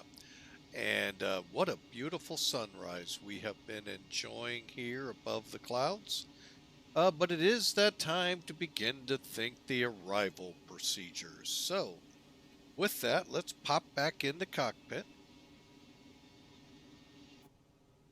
And I'm going to go ahead and bring up the McDo just uh, because, there we go. We may need, verifying things and all that good stuff. And I'm also going to put the nav display in plan and move it. Actually, I think we're okay with where it was. Okay. Looks like that's where we ended up with it. Yeah. Okay. Let's bring charts back in. Now, folks, this is payware. Now, if you, however, are set up with a NavGraph account to update your FMCs here's a new one for many of you, although if you've been flying the most recent sims here, X-Plane 11, 12, and that other one, you can actually now update the database in the flight sim for your navigation. So when they change things, which they have changed a lot, like I'll go back to an example. I used to fly FSX. Um, that was set up with the nav data available 2008. A lot of changes happened to 2020 that never got updated in between there. A lot of changes. Some airports came and went, and all of that good stuff. So you can now update that. It is a payware service. I mean, that's a lot of work there, folks. Getting all the airways, all the fixes, all the airports, everything. God love them, NavGraph. They do a great job. So if you already have that service, you will then also be easily registered into Sim Toolkit, all of that good stuff. And for a slight extra to that fee to NavGraph, you can get this program called Charts. Now, if you just stay in the United States, you don't venture out and learn about Europe and Africa, the Far East, and Australia. There's a fun place to fly, Australia. Um, then why have it? Is exactly the right answer. You don't need charts. SkyVector will take care of you in the U.S., but say you want to fly from O'Hare to Toronto. Will not have charts for Toronto. You'll have to hunt for them. So again, within the 48 Alaska, Hawaii, and U.S. territories, you'll be able to have charts free of charge at SkyVector. Like I said, if you go to Canada or Mexico City or the Dominica, they have a hard time finding charts. Hence, charts comes in, gives you all those airports in one place. Very easy to read. Jepson charts, one of the best charts out there. Many, if not most, commercial airline pilots, that's what's in their bags. Not the FAA ones that you see on SkyVector. JEPs. Because JEP, well, let's just show you. All right, so here is charts. Now, they don't have this. They have probably something better. But it's great for our purposes. Now, I can switch this. By the way, this is something new in the last week. To the sectional view, which again, that's a US thing only. That's pretty cool that you can look at it in a sectional version. I'm going to go back to I like this just so I can see where the terrain is that I'm flying. Plus, you can easily see the boundaries and all of that for ATC. Can't see them, but you can see at least, okay, I've drifted into Atlanta. Be ready if Atlanta comes up. Got it. Okay. Now, let's get to where we're going. Remember, we do not have a star where we're going. Okay. Star is a standard terminal arrival chart. So basically what it's meaning, they want the pilots to funnel in this fashion for the airport. Many of them do, a lot of them don't. It just helps, especially like Charlotte, Atlanta, Dallas. A lot of those, it just helps funnel that massive amount of traffic descending on them into what we'll call corridors so they can easily keep them from hitting each other. And folks, think about when's the last midair we've heard about? While you think about it, I'm going to continue on. All right, so that's where we're looking at. Now, let's quickly get the weather for Charleston so you're all on the same page I am. Okay, currently 212, gusts to 17, 10 miles visibility, and a few clouds, 10,000 feet. Okay, we'll pass through some at 24. We're above, no ceiling limits, no visibility limits. Cool. 14 degrees, 30.06 on the altimeter. I wanted to do it here. Now let's see what it says here in charts. That's another feature we have, folks. As of 28 minutes ago, same weather. Okay, so that's 28 minutes old. Keep that in the back of your mind.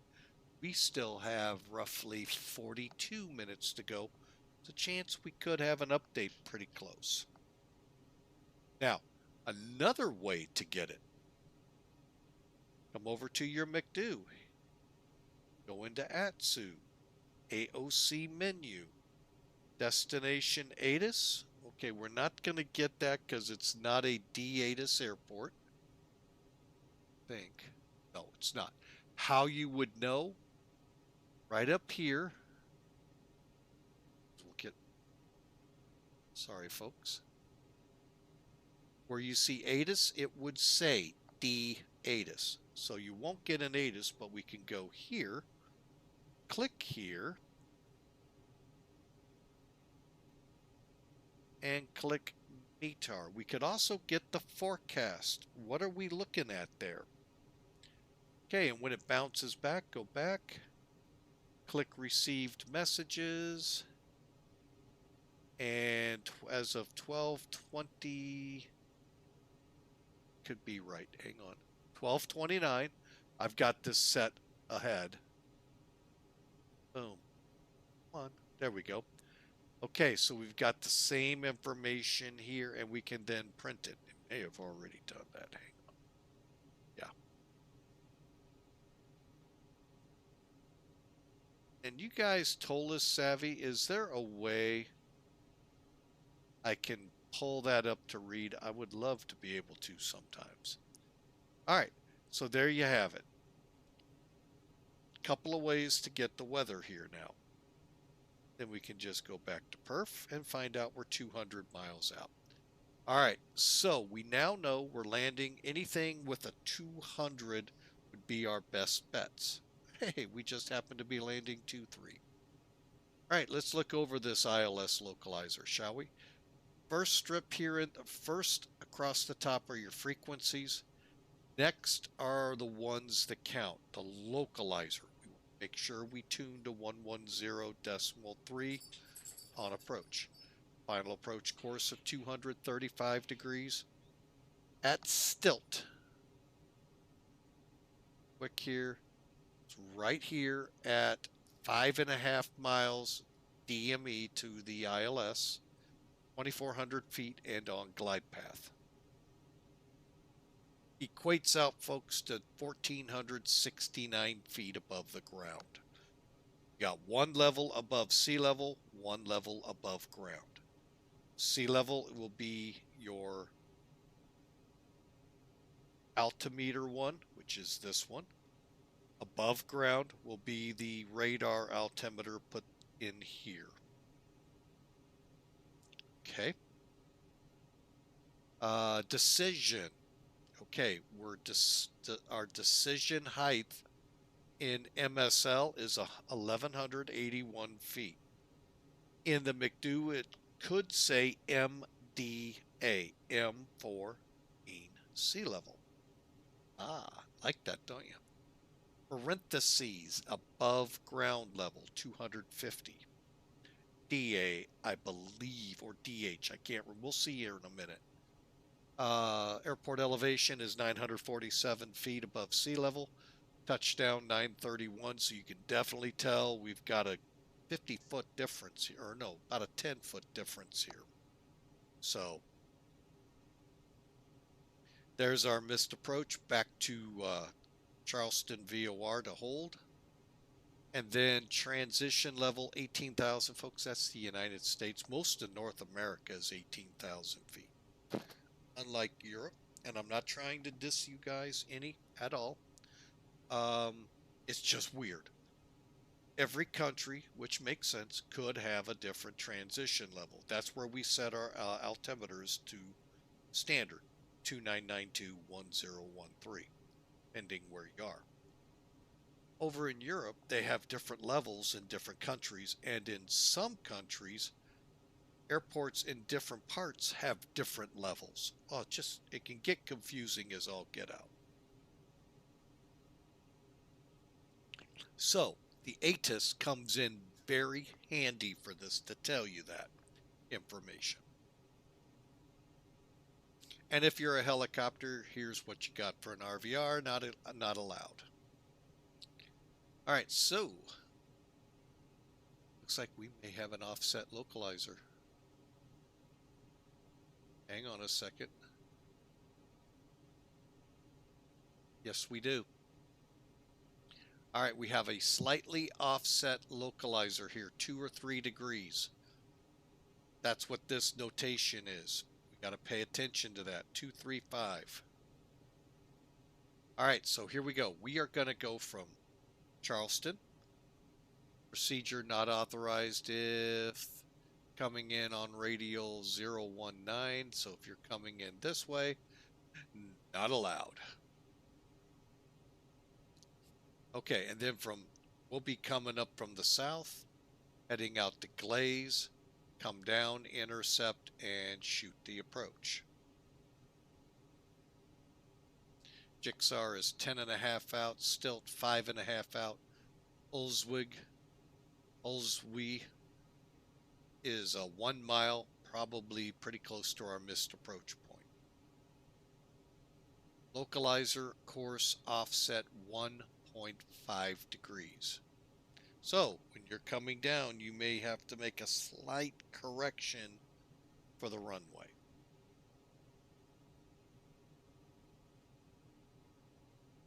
Okay, once again, here we go.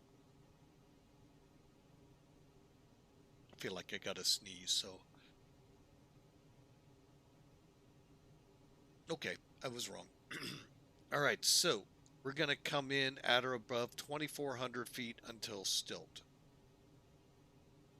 Let's go back up here. We're actually going to come into Glaze no lower than 3,000 feet. Same to Jigsaw, and then we'll begin our descent. And at Jigsaw, we'll continue it right on down to the... All right, from Stilt to the missed approach point, 4.5 miles, which is Ulzwig.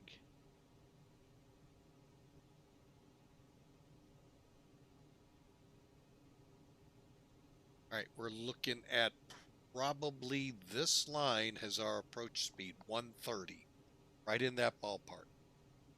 Okay. And for that means we got to kind of in our mind figure out what is that going to mean. Probably about a 2:05, 2 minutes 5 seconds it'll take us to get to the missed approach point, and we're probably looking at the ballpark of 700 feet a minute, roughly. So just so you know, if you don't have the glide slope, how to maintain that. Then you have an ALSIF 1, FASES, folks, on the right. We'll see if those actually pan out. 1181, there's our minimum for cloud height. Visibility, 3/4 of a mile, or an RVR of 40. No exceptions. Some airports have exceptions, not this one. All right, now I have charts here. So let's go over here to the F plan and make sure we're programmed out right. Glaze is no lower than 3,000. I'm just, okay, intercept.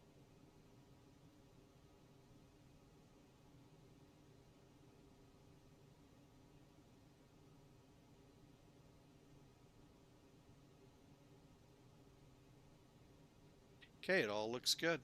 And then our missed approach, you can see it here. Out to HVQ, hold. Then like I told you earlier, here is our route to Cincinnati if needed. Shouldn't be. Never know, but it shouldn't be.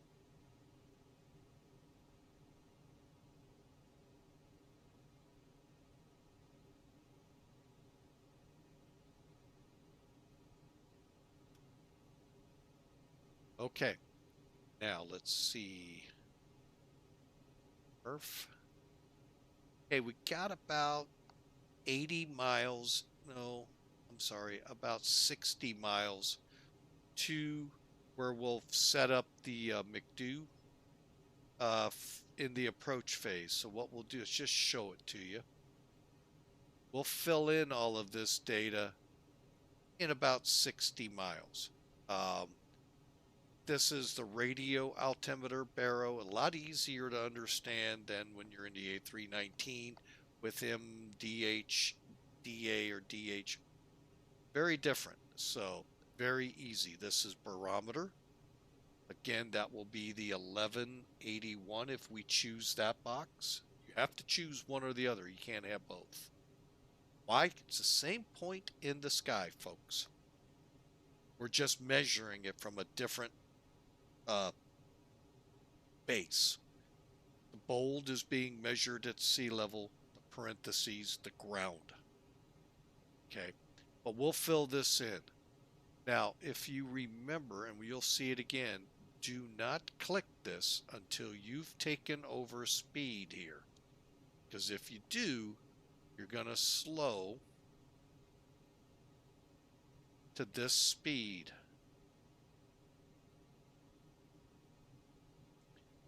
From here, that's not really advisable. But since we have 130 miles to top of descent, plus probably we'll ballpark at 100 miles to the airport, it's a long way at 150 mile an hour.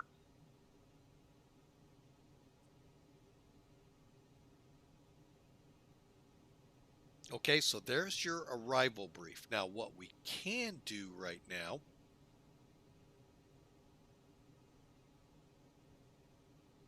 is let's get an idea what we're looking at there. How about that? Let's go to the landing perf.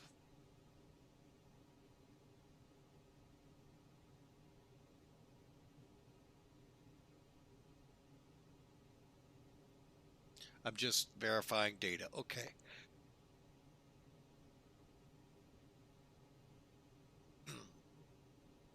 All right, so this data is approximately 45 minutes old.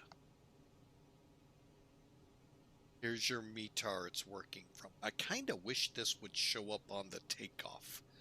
It would be really nice, but I don't try to ask for much. Again, remember, folks, short field landing, 6,277 feet.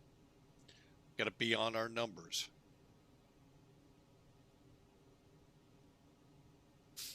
All right, so we're landing runway 23. There's our winds, there's our temperature, there's our barometer. Anti-ice will be off. Estimating 150. That could change, but we'll go with it for now.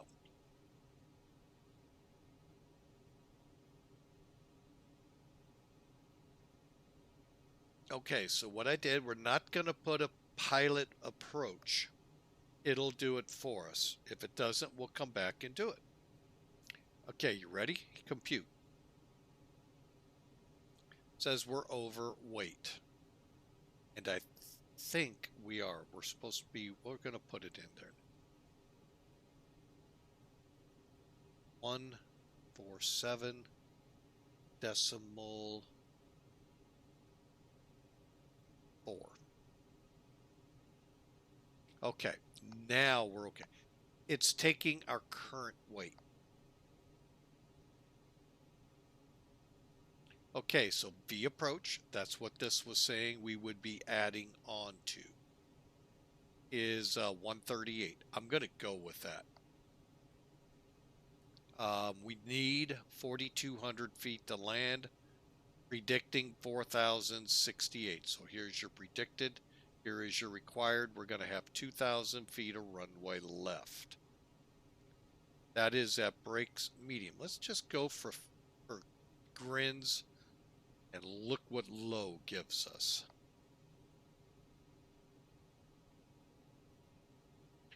Margin of 194 feet. I'm going with medium, giving me at least 2,000. Now that's again, if you touch down where you're supposed to, within the landing zone and all of that, it's gonna do that. If you mess up, might want to think about the go around. All right.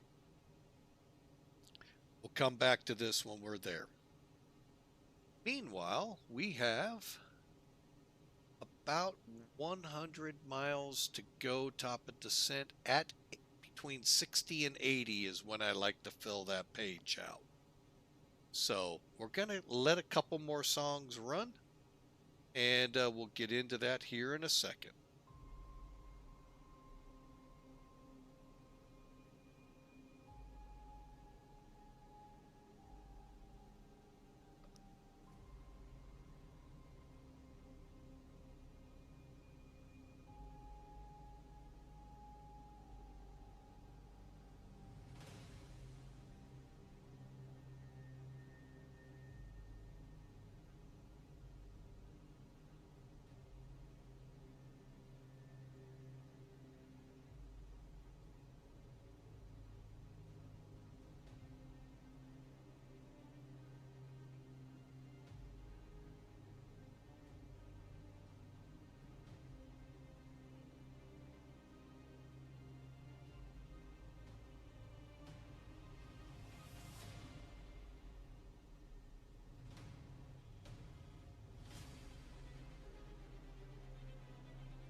for being. All right, folks. So here we go.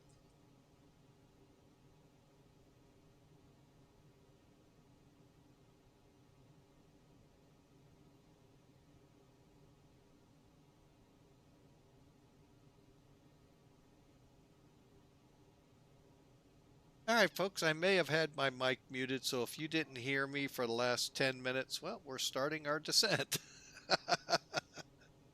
Oh, man, what a flight. All right, so we're starting down. We're getting closer, and you can see we're at 1,000 feet a minute. Again, we want this dot right here, right where the numbers are is where we want it. And that's what this blue squiggly means. And I do apologize for that, folks. All right, this is not rain. This is terrain features we're flying over. Mountains. I know to some of you, they're little bumps in the ground. I know. They're only 4,000 or 5,000 feet up. You get down to the Smokies, yeah, they get up to 7,000, 8,000 feet. But down in this area, about 4,000 or 5,000 feet. Still very beautiful, dog. Man, all the years I drove the truck, very beautiful country. So here's that dot I was talking about. See it coming down? And you see we've already steepened our descent so that we make that 5,000 foot. Matt, we're coming into land. That's the goal.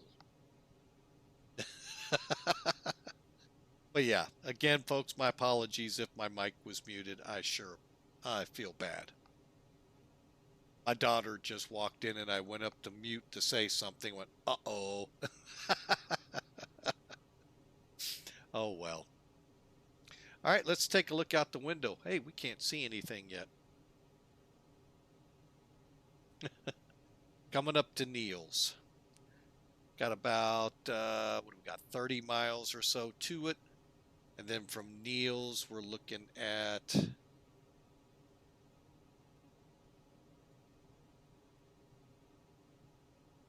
it doesn't really. I hate this part about it. Sometimes... Is it 45 miles to... I think that's what it's trying to say, 45 miles. You know what? We'll just go to the sectional. Oh, where are you? J85, Neal's. 45 miles. We're about 70-ish miles out.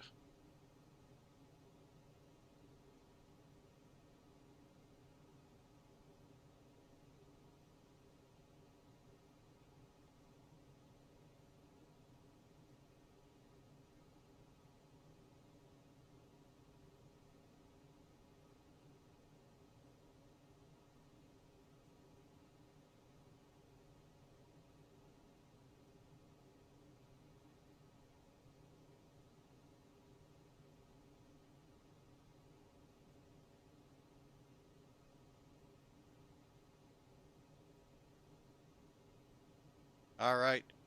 And I think, Matt, you were the one that suggested, I believe, Charleston, I think. We're about to come in. Or maybe that was Allentown. No, Johnstown. Which we can do out of here. Not today, but we can fly out of here to there.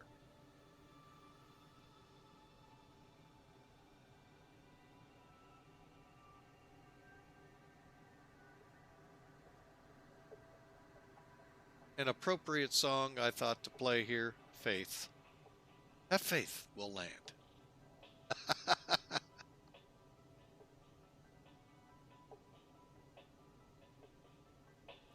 Just keep in the back of your mind, folks, 6,200 feet of runway.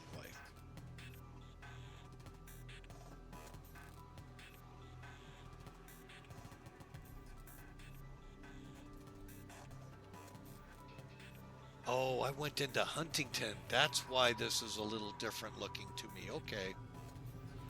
I'm trying to look, I'm going, I thought we had a crosswind runway the last time I came. No, that was Huntington, West Virginia. Ah, because I thought we had a little more room because I took a 727 in there. 6,000 feet in a 727. 1,000 feet above sea level in summertime. That's not easy.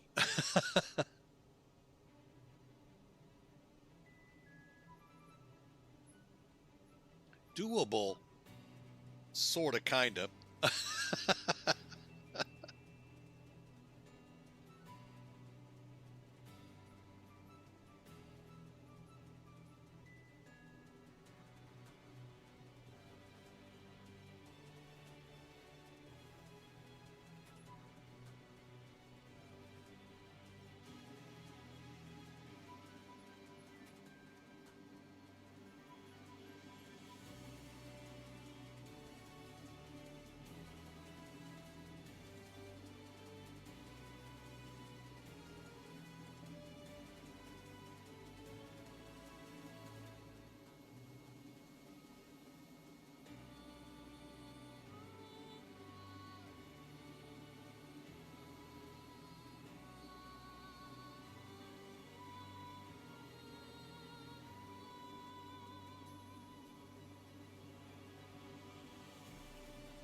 And in case folks wonder, do aircraft like this really land in 6,200 feet? Folks, this is a real world flight. I think it flew yesterday. May have flown today too.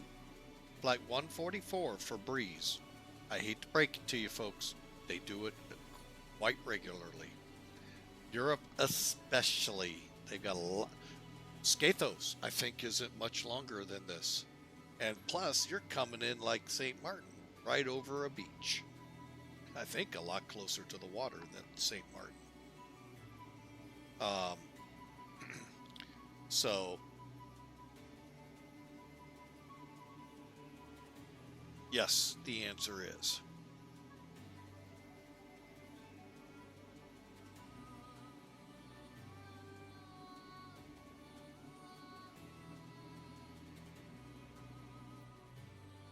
And as we get lower, you'll get to see the Appalachian. We're actually a little west of the Appalachian Mountains proper.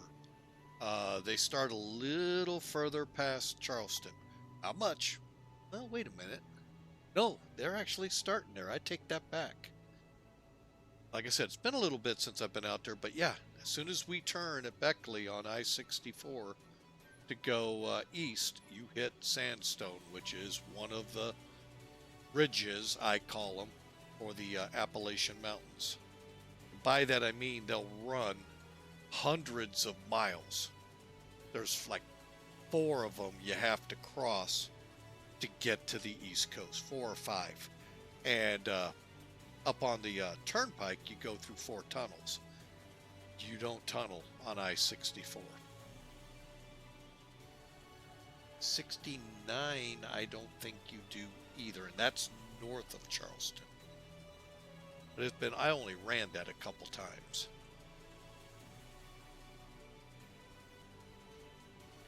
So, we are coming in, cross Neals, we have Charleston VOR staring us down, 36 miles ahead. So, we're going to go into a sterile cockpit now and get things ready for landing.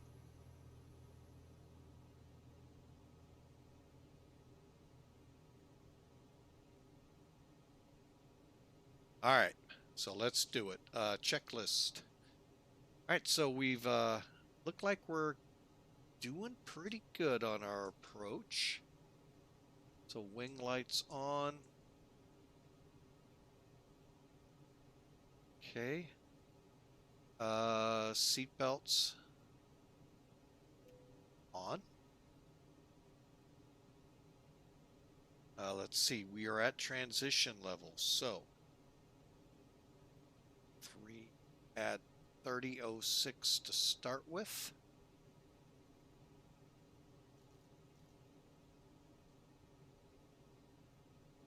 And let's just make sure nobody popped up. Nope. And here we go, folks. Yes, we are coming in to land.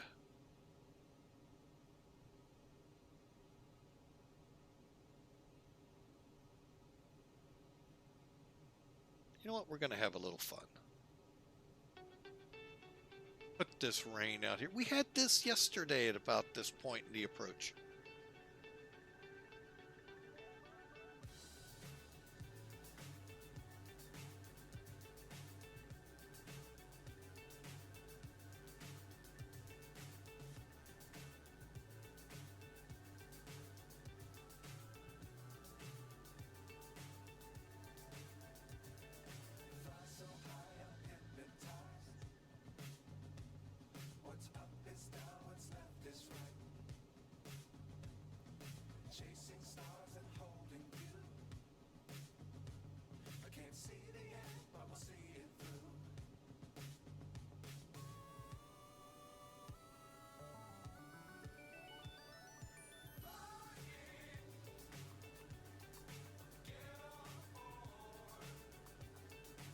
There we go. We'll back it off a little. There we go.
I thought that'd be appropriate, folks.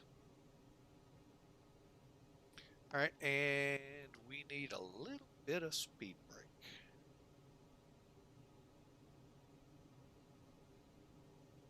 I don't know where the rain's coming from, folks, but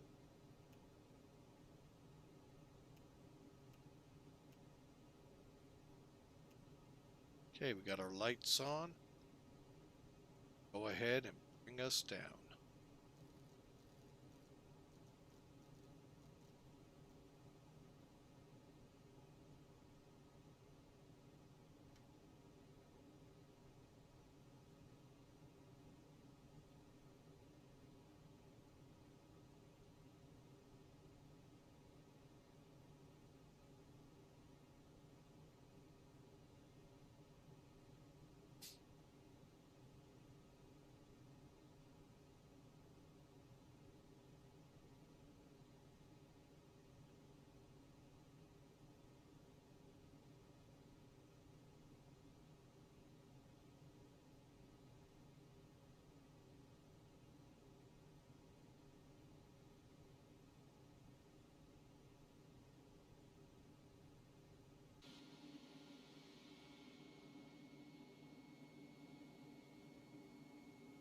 Thinking we might be able to see the airport.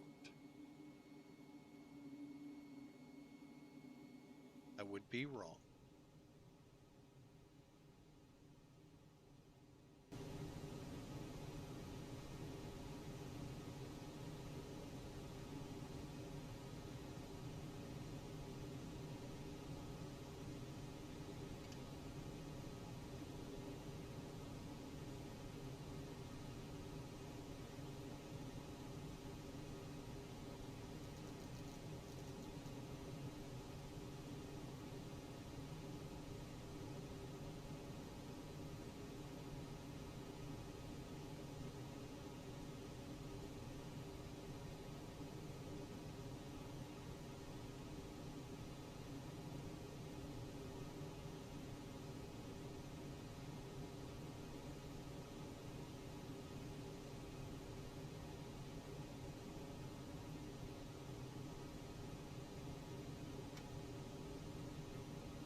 right over there somewhere, folks, is our airport.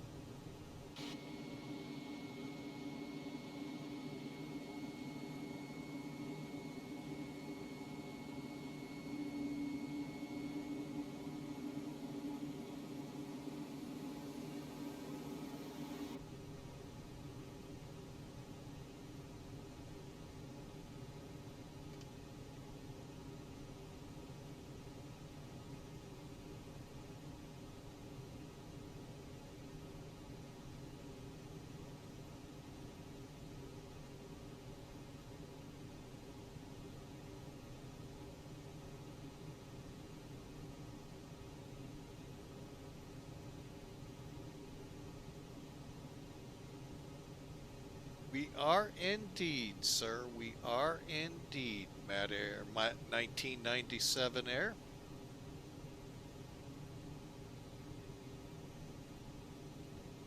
And we're going out to Glazing and swing it around instead of coming out and doing the procedure turn.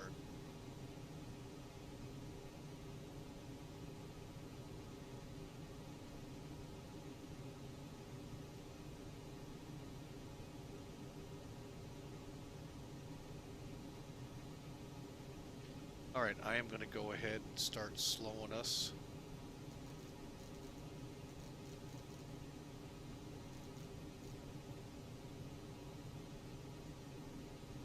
Speaking of arrivals, stay at about 5,000 here, but I'm about to start our descent.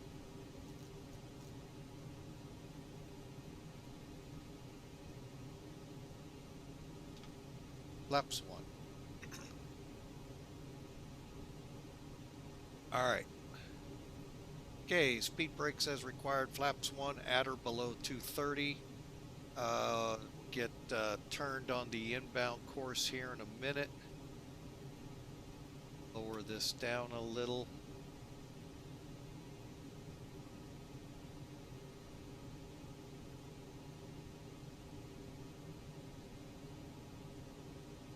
Okay. Let's get LS on constraints. LS constraints.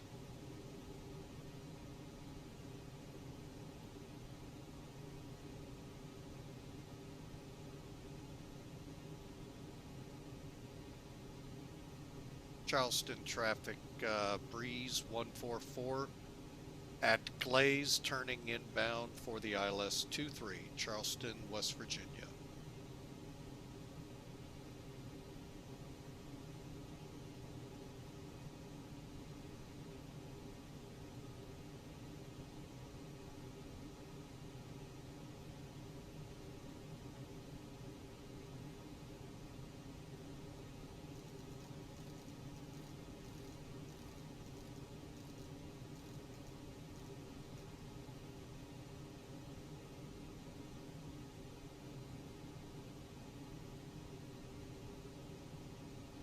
Okay, we're coming around.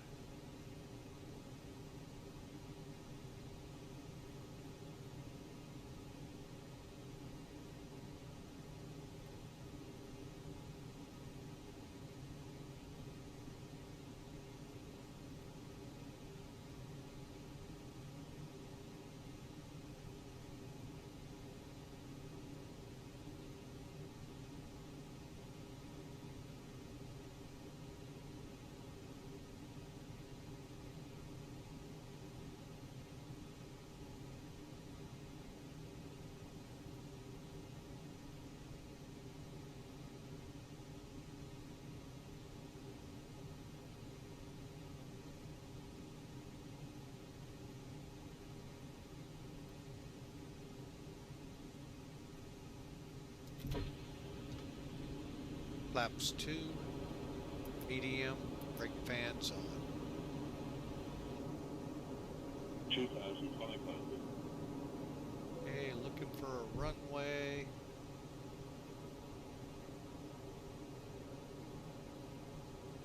Again, folks, remember the chart says 1.5 degree offset localizer, so I'm not seeing any sign of a runway yet. 2,500.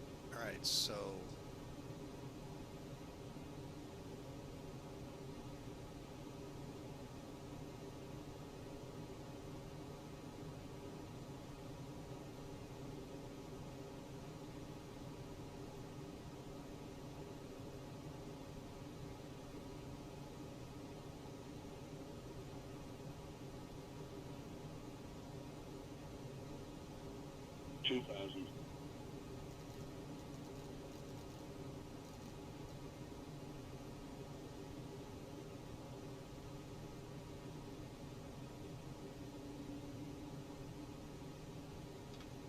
flaps 3, spoilers armed.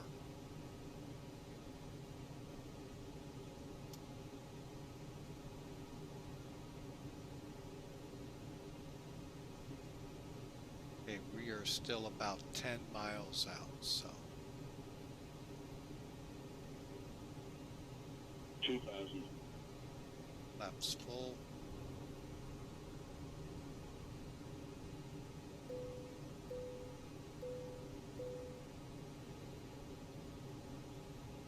Okay, all the items are off, spoilers armed, brake set, 3 green on the 2,000. landing gear. Oh, I got the runway.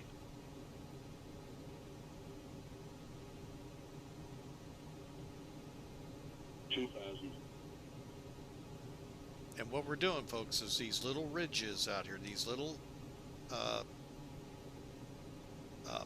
hills, if you will, are out here, if not part of the ridge, and we'll be clear of those here in a second to come in for the runway.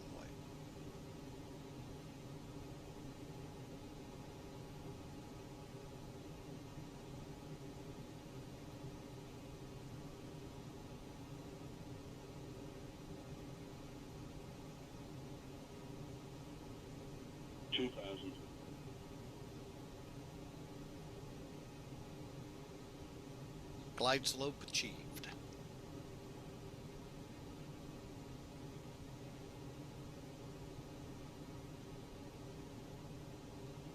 Maintain 140.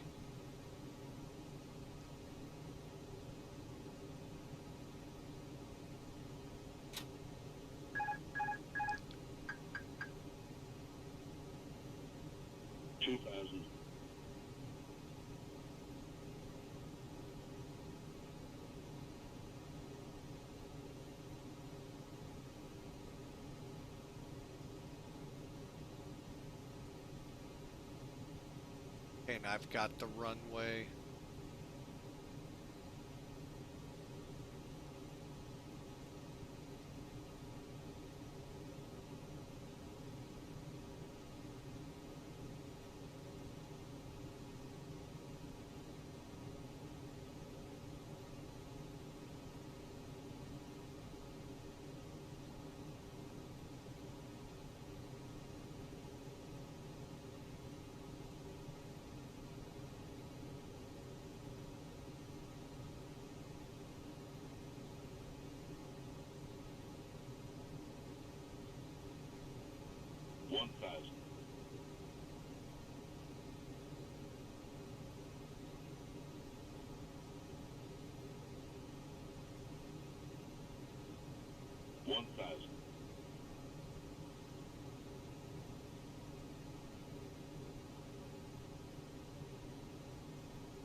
Terrain.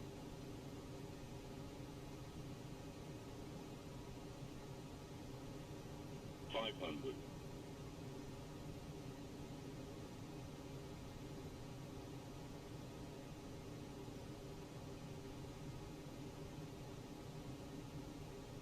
Gear down, brake set, flap set. Here we come. We're kind of high, but we're starting to drop in. 100 above. 500. Terrain, 400. terrain. 300. Up. 200. Minimum. Landing. Somehow I don't think this approach is this drastic. Especially with that frickin' power pole right there. We're going right through it, folks. Glide slow. 200. Terrain, terrain. 50. Terrain. 40. 30. 20. Retard. 10. Drive.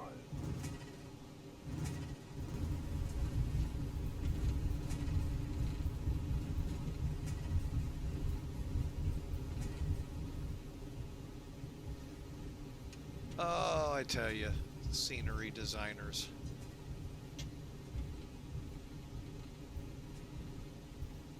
Yeah, that power pole would not be there, folks.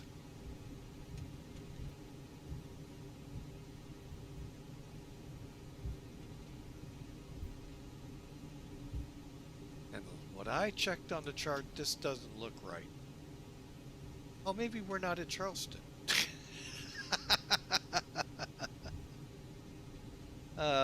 Okay, we'll clear up.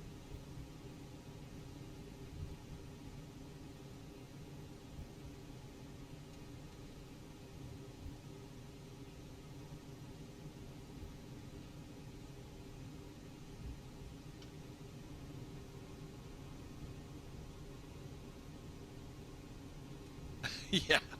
Oh, if you have a fix, I would love it, but I don't fly in here a lot. Yeah, that was a little ridiculous. That's, you know, I don't know if you've all seen the short that I have of a flight we did, me and my wife both, up in New Jersey with my uncle in an Aero, and his Aero to be exact. Anyway, hang on a second, let me get caught up here and we'll talk about that.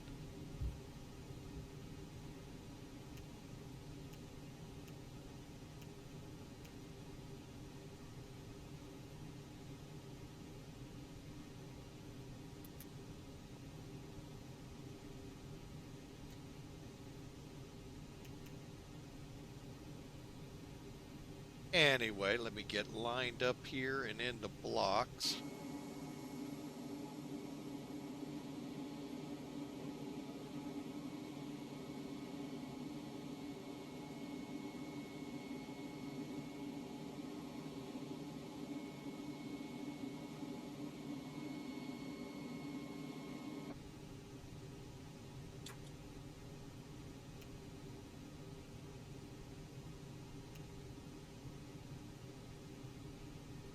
All right, anyway, real quick on that.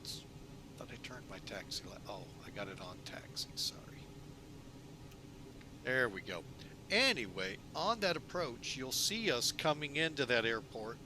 There are power lines that go out, but they are pushed back.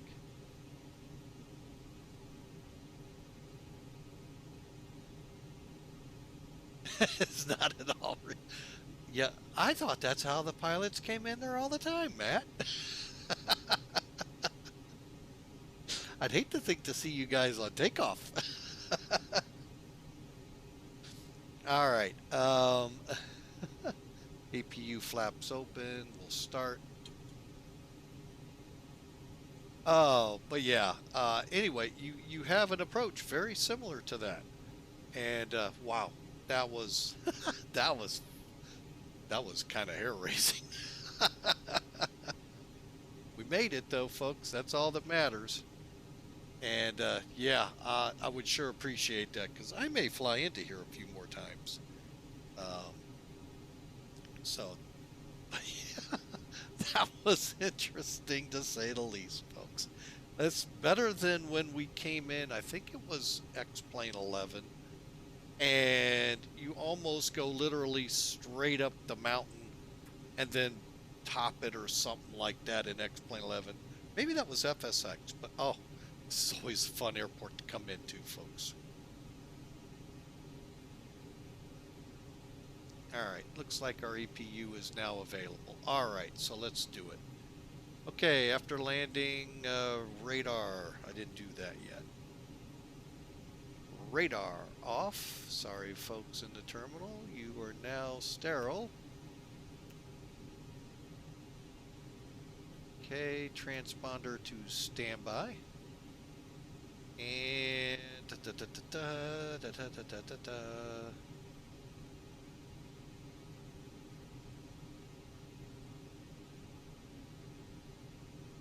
brake temps, how are they looking?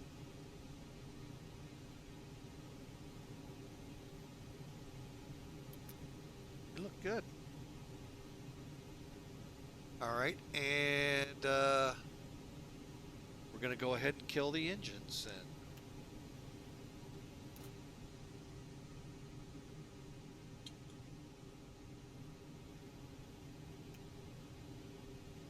All right, ice is off, beacon.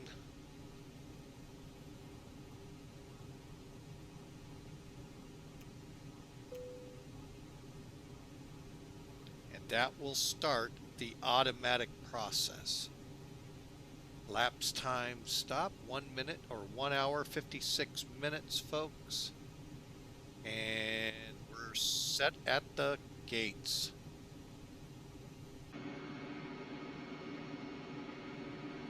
Here comes the brigade.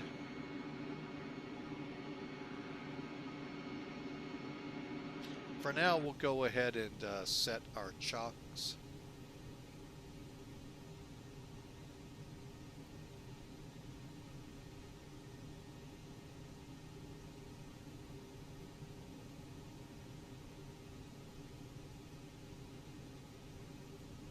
All right, there you have it.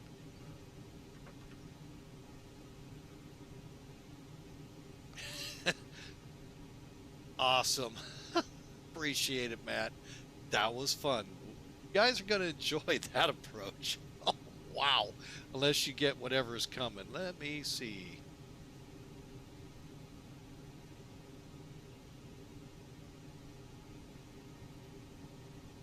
All right, so let's do this. How did we do? 294 feet a minute is what we logged with Mac Air.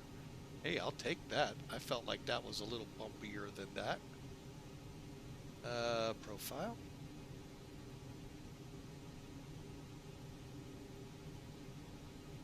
Charter. There we go. Oh, back. High reps.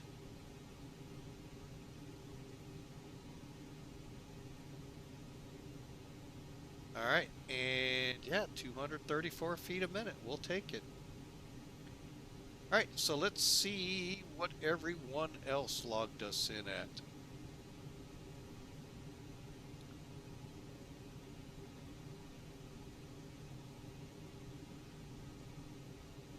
Wow. I'm still shaking my head at that one. No way. Get ready for this one, folks. If this is true, wow. Just simply wow. I'm going to get rid of that to give us room. Sim toolkit. Yeah, I need room for y'all to see this.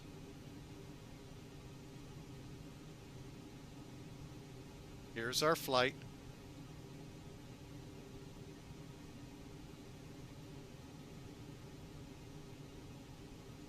Hour 52 minutes, went 626 miles, burned 3,800 kilograms of fuel, landed at 47 feet a minute. There's no way. There has to be a bounce. 121, and yeah. Maybe I did salvage it. Who knows? And I got within the, really almost on the aiming point. Wow. Well, I did take out to the airport's defense, I did take out a high tension power pole. You'll see if we get a chance to see it on the replay. Yeah, see, I did not see all these taxiways, and they are not there, folks, where we turned off right here. They are not there in real life, and they are not on the chart. So, all right, but let's look at the numbers. They're showing it 6,700 feet long. We landed 5 feet off the center line. We'll call it 1,400 feet down the runway.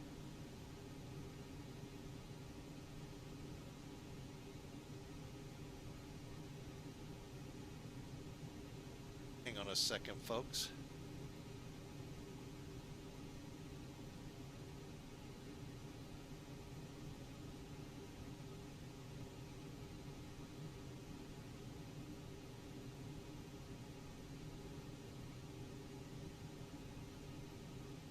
All right. 121 knots for 47 feet a minute. Wow. It is a C-130, not a KC-10 base. That also cracks me up. Uh-oh, what do we have? Hot brakes? We have hot brakes. Okay, we're not going to worry about it. And I'm going to go down here. I've never tried this.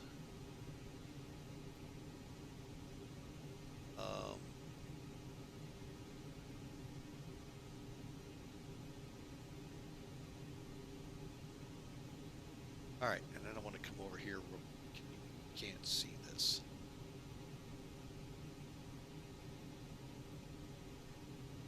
That's what I thought. Okay, I've never done that before. I just went to unload. All right, and so that, folks, was actually a pretty, according to this, pretty good landing. Let's see what it really looked like, shall we? All right, let me first take a look here, see if there's anyone in the pattern.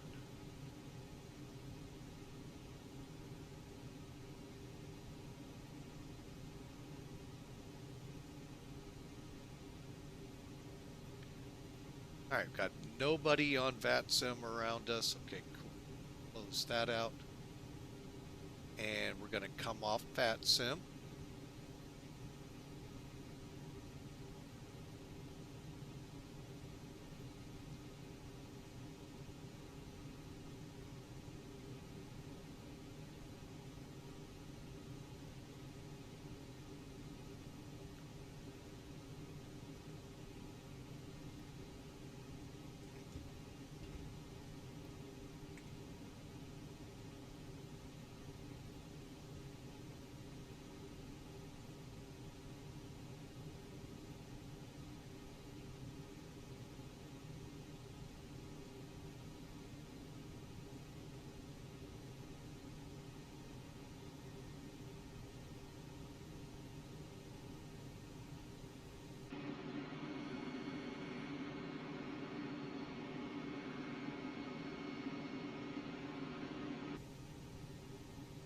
All right, we'll get the jetway away. And then we're going to try and put this in reverse. All right, folks, if you have liked this stream, we'd love for you to hit follow. Follow us on our next adventure. Will be next week, our next scheduled one, Tuesday. But we'll have that posted here shortly. But for now, let's see how well we did. Everything's away. Hang on, I want to look out there. No, you can't see anything. Just an uphill. Oh man, that was wild. Hopefully this will work.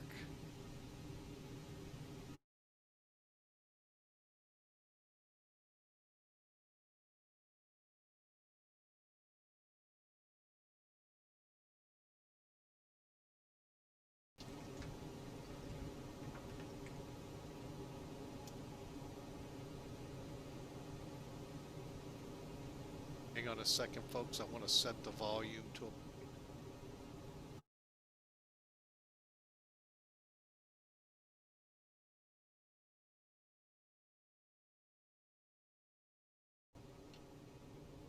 All right, let's get some music here. Trying to keep it pretty decent.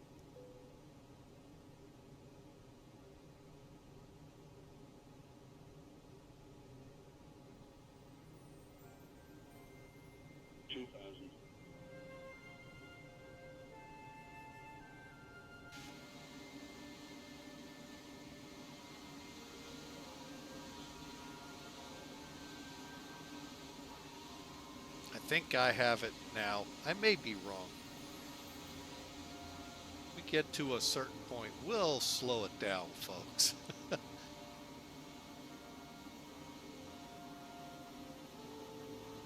Yeah, we're trying to stay on the localizer and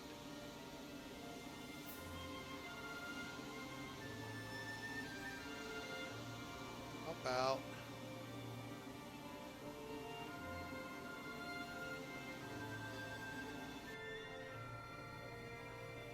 all right, we're gonna come in.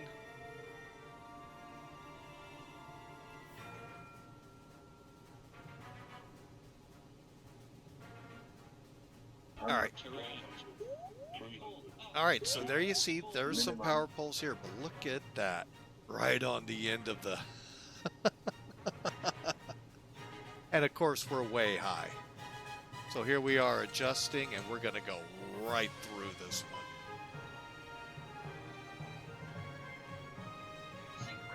Glide slow. Terrain.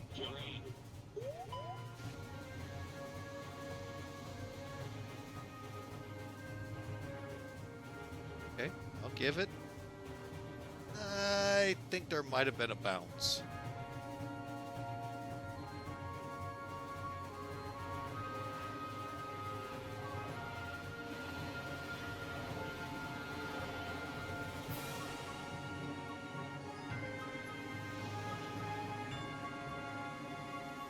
Okay, let's watch this. Comes the power pole. Oh, you gotta love it. Oh, man, that's just so funny. Other than that, it was a thing. Just trying to stay was the hard part. I think it was a little bit rougher than 47 feet a minute.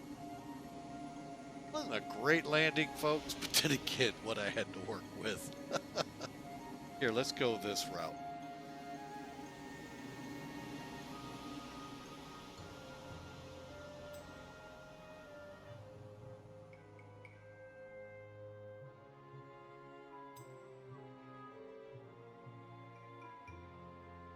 Hang on, folks, I want to get up here.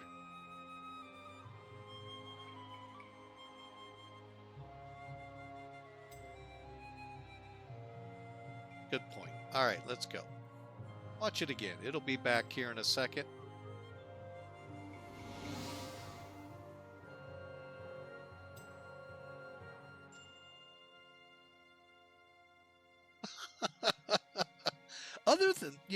Other than that feature, I think it's a good, solid, but I don't know. I'd like to see this airport in real life.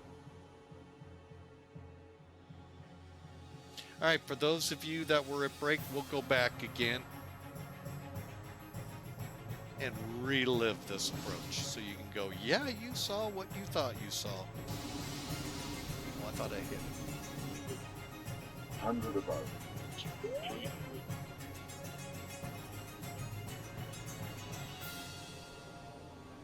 Yeah, because I knew I had to get down. Glide slow. Terrain. Pull. Terrain. 40, 30, 20, Retard. 10, 5.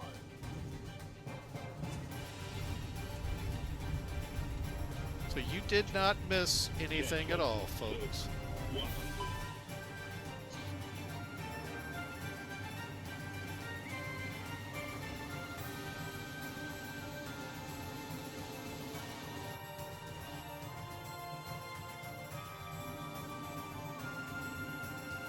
So I do believe it was a little rougher than 47 feet a minute. All right, folks.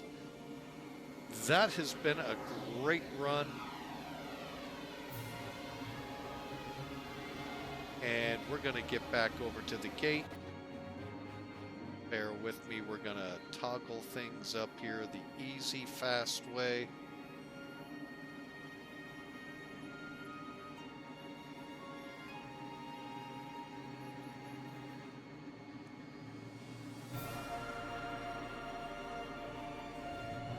All right, folks, as you can tell, we had a lot of fun into this airport. I'll be looking forward to seeing that file, seeing how that improves the airport. Whew.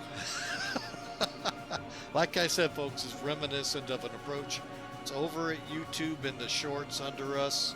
The link just came up in the chat for you to see what an approach into my uncle's airport is like, with a set of power lines close to the airport. We flew it in the Aero. It is unique. I will give you that. Don't think commercial airliners would do what we just did, but you know, hey. Folks, I want to say thank you for flying with Mike today. I really hope you have a great rest of your week. Be safe over the weekend.